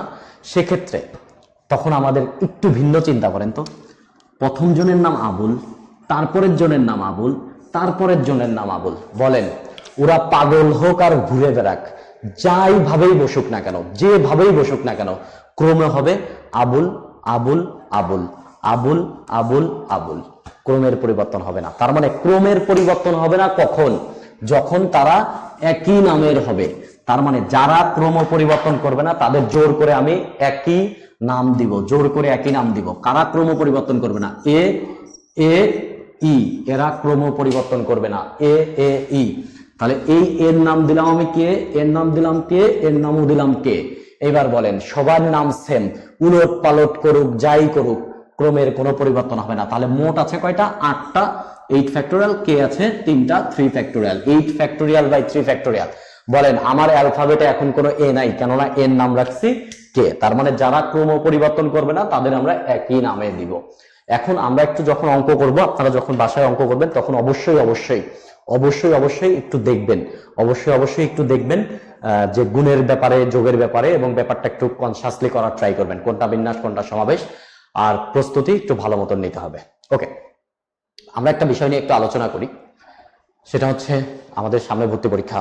এই ভর্তি পরীক্ষার সামনে আমরা একটা জিনিস সবসময় ভুল করি, যেন না এটা যে একটা মাইন্ড গেম, এটা একটা মাইন্ড গেম। কেননা 1 ঘন্টা বা 1.5 ঘন্টার পরীক্ষায় আপনার ফিউচারটা নির্দিষ্ট হবে। এই মাইন্ড গেমটা খেলবে কিন্তু আপনার ব্রেইন, আপনার বডি না। সেই জন্য ব্রেইনটাকে জাস্ট ইউটিলাইজ করতে হবে, এটা একটা ব্রেইন গেম। চিন্তা করেন, আপনি ঢাকা ইউনিভার্সিটির পরীক্ষা কথা, আপনি এমন কোন পরীক্ষা এখন পর্যন্ত দেন নাই যেখানে আপনি 8টা সাবজেক্ট মাথার মধ্যে নিয়ে গেছিলেন। আপনি পরীক্ষা দিয়েছেন physics first paper, math first paper, chemistry first paper, chemistry second paper, কিন্তু আপনি 8টা সাবজেক্ট মাথায় নিয়ে এরকম কোন পরীক্ষা আপনি দেন নাই। বাট ওই দিন আপনার ফিজিক্স 2টা, ম্যাথ 2টা, কেমিস্ট্রি 2টা, বায়োলজি 2টা, 8টা সাবজেক্ট মাথার মধ্যে যাবে, তখন মস্তিষ্কে একটা গ্যাঞ্জাম বেঁধে যাবে। এই জন্য দেখবেন পরীক্ষার হলে অনেক পারা অঙ্ক আপনি ভুল করবেন। এই জন্য ব্রেইনটাকে ফুল রেস্ট দিতে হবে, ফুল রেস্ট। আমি জাস্ট একটা কথা বলি, আপনাকে কিছু স্ট্র্যাটেজির কথা বলি। স্ট্র্যাটেজিটা হচ্ছে এরকম, চিন্তা করেন তো, আজকে সকালে আপনি ঘুম থেকে উঠেছিলেন কয়টায়? 9টায়, 7টায়, 4টায়, বা এরকম কখন কোনো টাইম। আমি আপনাকে একটা কথা বলি, আপনি আজকে একটা কাজ নতুন করবেন, আর আমি ওই কাজটা করতে অভিজ্ঞতা অর্জন করে ফেলতেছি, ওই কাজটা করা আমার অভ্যাস। এবার বলেন, আপনি ওই কাজটা করবেন আর আমার ওই কাজটা করা অভ্যাস, রেজাল্ট কার ভালো হবে? যার অভ্যাস তার ভালো হবে। আপনি তো আজকে নতুন করলেন, সো আপনার রেজাল্ট ভালো হবে না। এখন আপনি একটু চিন্তা করেন তো, আজকে আপনি ঘুম থেকে উঠছেন কয়টায়?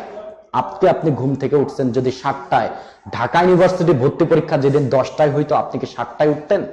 7টায় উঠতেন না, কেননা আপনি 7টায়, ওই দিন আপনি উঠতেন 5টায়, 5:30টায় বা 6টায়। কেননা আপনি ওই দিন যে আগে উঠছেন, সকালে উঠছেন, কেননা আপনি তো আগে উঠতে ইউজড না, অভিজ্ঞতা নাই আপনার। তার মানে ওই দিনের রেজাল্ট ভালো আসবে না। আপনি ওই দিন সকালে যেদিন নাস্তা করতেন, আজকে সকালে কি ওই দিন নাস্তা করতেছেন?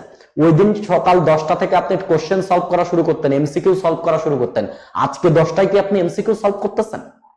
তার মানে আমি এটা বোঝানোর চেষ্টা করতেছি যে ঢাকা ইউনিভার্সিটির ভর্তি পরীক্ষা বা বুয়েটের ভর্তি পরীক্ষা বা মেডিকেলের ভর্তি পরীক্ষা আপনি যাই দেন না কেন, পরীক্ষার আগে অ্যাটলিস্ট 15 দিন আগ থেকে আপনি ওই কাজগুলা করা শুরু করবেন যে কাজগুলা আপনি ভর্তি পরীক্ষার দিন করতেন। কেননা তাহলে আপনি পরীক্ষা দিতে বা ওই কাজগুলা করতে আপনি অভিজ্ঞতা অর্জন করে ফেলবেন, ওই কাজগুলো আপনার অভ্যাসে পরিণত হবে। ঠিক ওই টাইমে ওইভাবে করে শুরু করতে হবে, কেননা আপনার অভ্যাসে পরিণত করলে আপনার মধ্যে ভয় কাজ করবে না। এটা সবাই একটু খেয়াল রাখবেন। আমি জাস্ট আপনাকে একটা কথা বলি, একটা ব্যাপার একটু চিন্তা করেন যে আপনার রেজাল্ট খারাপ হয়েছে, আপনার সব খারাপ হয়েছে, আমি মেনে নিয়েছি, বা আপনার রেজাল্ট অনেক ভালো হয়েছে, আমি তাও মেনে নিয়েছি। তবে নিজের ভ্যালু ভুলে গেলে চলবে না, নিজের ভ্যালু ভুলে গেলে চলবে না। আপনাকে বলি, আপনি একটা স্বপ্ন দেখতেছেন একটা ভার্সিটিতে পড়বেন, একটা স্বপ্ন দেখতেছেন একটা সাবজেক্টে পড়তেছেন। স্বপ্ন অমূল্য সম্পদ। মানুষ তার স্বপ্নের মতন বড়, মানুষ তার, এই জন্য একটা অনেক খুব জনপ্রিয় একটা কথা আছে যে think big, dream big, but start small. আপনাকে ছোট থেকে শুরু করতে হবে, ছোট থেকে। আপনাকে জাস্ট একটা কথা বলি, স্বপ্ন কিন্তু ভাই চুরি হয়, স্বপ্ন চুরি হয়। স্বপ্ন কখনোই চুরি হতে দিবেন না, স্বপ্ন কখনোই চুরি হতে দিবেন না। স্বপ্ন চুরি হয় কিভাবে আপনাকে বলি। আপনি পেয়েছেন 4.8 পেয়েছেন। আপনি বললেন ভাই আমার স্বপ্ন ঢাকা ইউনিভার্সিটিতে পড়বো, অমুক সাবজেক্টে পড়বো। আপনি আসছেন আমার কাছে, আমি বললাম বেটা এই রেজাল্ট নিয়ে আসছো, তুই তো চান্সই পাবি না, এই রেজাল্ট নিয়ে চান্স পাওয়া যায়, কেউ চান্স পাইছে? আপনি বললেন আচ্ছা ভাইয়া বলছে, তাহলে তো হবে না। আপনার আব্বুর কাছে গেলেন, বললেন এই রেজাল্ট খারাপ করছস, তোরে দিয়ে কিছু হবে না। এর মানে কি এই লোকগুলা আপনাকে ডিমোটিভেট করতেছে না, বরং এই লোকগুলা আপনার স্বপ্ন চুরি করতেছে। আপনি উইকলি পরীক্ষা দিচ্ছেন, মার্ক খারাপ পাচ্ছেন, আপনার স্বপ্ন ফেড হয়ে যাচ্ছে, আপনি স্বপ্ন হারায় ফেলতেছেন, স্বপ্ন আপনার চুরি হয়ে যাচ্ছে। নিজের স্বপ্ন জাস্ট স্ট্রংলি ধরে রাখতে হবে, স্ট্রংলি ধরে রাখতে হবে। কেননা স্বপ্ন পূরণ করার চাইতে সবচেয়ে গুরুত্বপূর্ণ ব্যাপার স্বপ্ন প্রোটেক্ট করতে হবে। So you got a dream, you got a protect it. Never let anybody to tell you cannot do. Even your father, even your mother, even your teacher, even you, even me. আপনি কোনোদিন কাউকে কোনোভাবে বলতে দিবেন না, যাই হোক কোনোভাবে বলতে দিবেন না আপনার দিয়ে হবে না। যদি একজনের ভালো হয়, এবছর যদি একজন চান্স পায়, আমি চান্স পাবো, and that is the motivation and you have to do it. এতগুলো পোলাপান কোচিং করতেছে, এতগুলো পোলাপান ভর্তি পরীক্ষার জন্য দৌড়াচ্ছে, এতগুলো পোলাপান চান্স পাবে না, চান্স পাবে সামান্য গুটি কয়েক। তার মানে এতগুলো পোলাপানের মধ্যে যদি আপনাকে টিকে থাকতে হয়, আর সবাই সবার জায়গা থেকে যদি 100% ইফোর্ট দেয়, তাহলে মনে রাখবেন আপনাকে 120% ইফোর্ট দিতে হবে। দেন দ্যাট ইজ দ্য লজিক, এবং আপনাকে এটা করে দেখাইতে হবে। যদি একজন চান্স পায় আপনি চান্স পাবেন, যদি একজন চান্স পায়, যদি একজন করে দেখায় আপনি করে দেখাবেন, কেননা আপনার মধ্যে সেই সাহস আছে এবং আপনি এই কাজটা পারবেন। আপনার ভ্যালু ভুলে গেলে চলবে না, ভ্যালু ভুলে গেলে কোনো মতন চলবে না। আমি ছোট্ট একটা এক্সাম্পল দিই আপনাকে, ছোট্ট একটা এক্সাম্পল, এটাকে একটু ভিন্নভাবে নেবেন না। আমি ছোট্ট একটা এক্সাম্পল দিই। দেখেন তো, আমার হাতে একটা নোট আছে, এটা 10 টাকার নোট, ঠিক আছে? এটার ভ্যালু কত? 10 টাকা। বাজারে যদি এটা দিই, কয় টাকার মালামাল দিবে? 10 টাকার। দেখেন নোটটাকে আমি দুমড়াইলাম মুচড়াইলাম, নোটটাকে সাথে আমি অনেকগুলা খারাপ কাজ করলাম, অনেকগুলা, ওর রেজাল্ট খারাপ হয়েছে, ওর অনেক বকা দিছে, এই করছে সেই করছে, অনেকগুলা দিলাম। বলেন এইবার এই নোটের ভ্যালু কত? এইবার এই নোটের ভ্যালু কত? এই নোটের ভ্যালু স্টিল 10 টাকা। সো আপনার সাথে যাই হোক, আপনার সাথে যাই হোক, নিজের ভ্যালু ভুলে গেলে চলবে না, নিজের ভ্যালু ভুলে গেলে চলবে না। যদি খেলতেই হয় তাহলে স্টেজে খেলা দেখাবো, এবং এর জন্য যা করা দরকার আমি তাই করব। স্বপ্ন অমূল্য সম্পদ, স্বপ্নটারে ধরে রাখতে হবে ভাই। এই যে আব্দুল কালাম আজাদ, এপিজে আব্দুল কালাম আজাদের একটা কথা খুব আমার ভাল লাগে, সে সবসময় বলতে একটা কথা যে সপনা ও হতা নেই দোস্ত যে সুনে মে দেখতে, সপনা ও হতি হে যে সুনে না দে। স্বপ্ন ওইটা না যেটা আপনি ঘুমায়া দেখেন, স্বপ্ন ওইটাই যেটা আপনাকে ঘুমোতে দেয় না। আজ বুয়েটে ভর্তি হওয়ার চিন্তায়, আজ মেডিকেলে ভর্তি হওয়ার চিন্তায়, আজ ঢাকা ইউনিভার্সিটিতে ভর্তি হওয়ার চিন্তায়, যদি এমন কখনো হয় আপনি রাতে ঘুমাইতে পারতেছেন না, আপনার শরীর যন্ত্রণা করতেছে, তাহলে বুঝবেন এটা আপনার স্বপ্ন। আর যখন এটা বুঝে যাবেন যে এটা আপনার স্বপ্ন, তখন ওইটা পাওয়ার জন্য যা করা দরকার আপনি তাই করতে রাজি থাকবেন, কেননা আপনার মধ্যে ওই স্ট্রেংথ আছে, এবং আমি জানি আপনি পারেন এবং আপনিই পারবেন, এবং আপনিই পারবেন। এটা করে পৃথিবীকে দেখাইতে হবে। তো সবার উদ্দেশ্যে বলে যাই, সবার জাস্ট লেগে থাকেন একটা সেকেন্ডের জন্য, একটা মিনিটের জন্য, একটা মিলি সেকেন্ডের জন্য হতাশ হবেন না কখনো। জাস্ট লেগে থাকেন, একটা কনফিডেন্স নিয়ে আপনি সামনে যান, সামনে আগাইতে থাকেন, ইনশাআল্লাহ আপনি অনেক ভালো করবেন এবং দেখা হবে বিজয়ের মঞ্চে, এবং দেখা হবেই।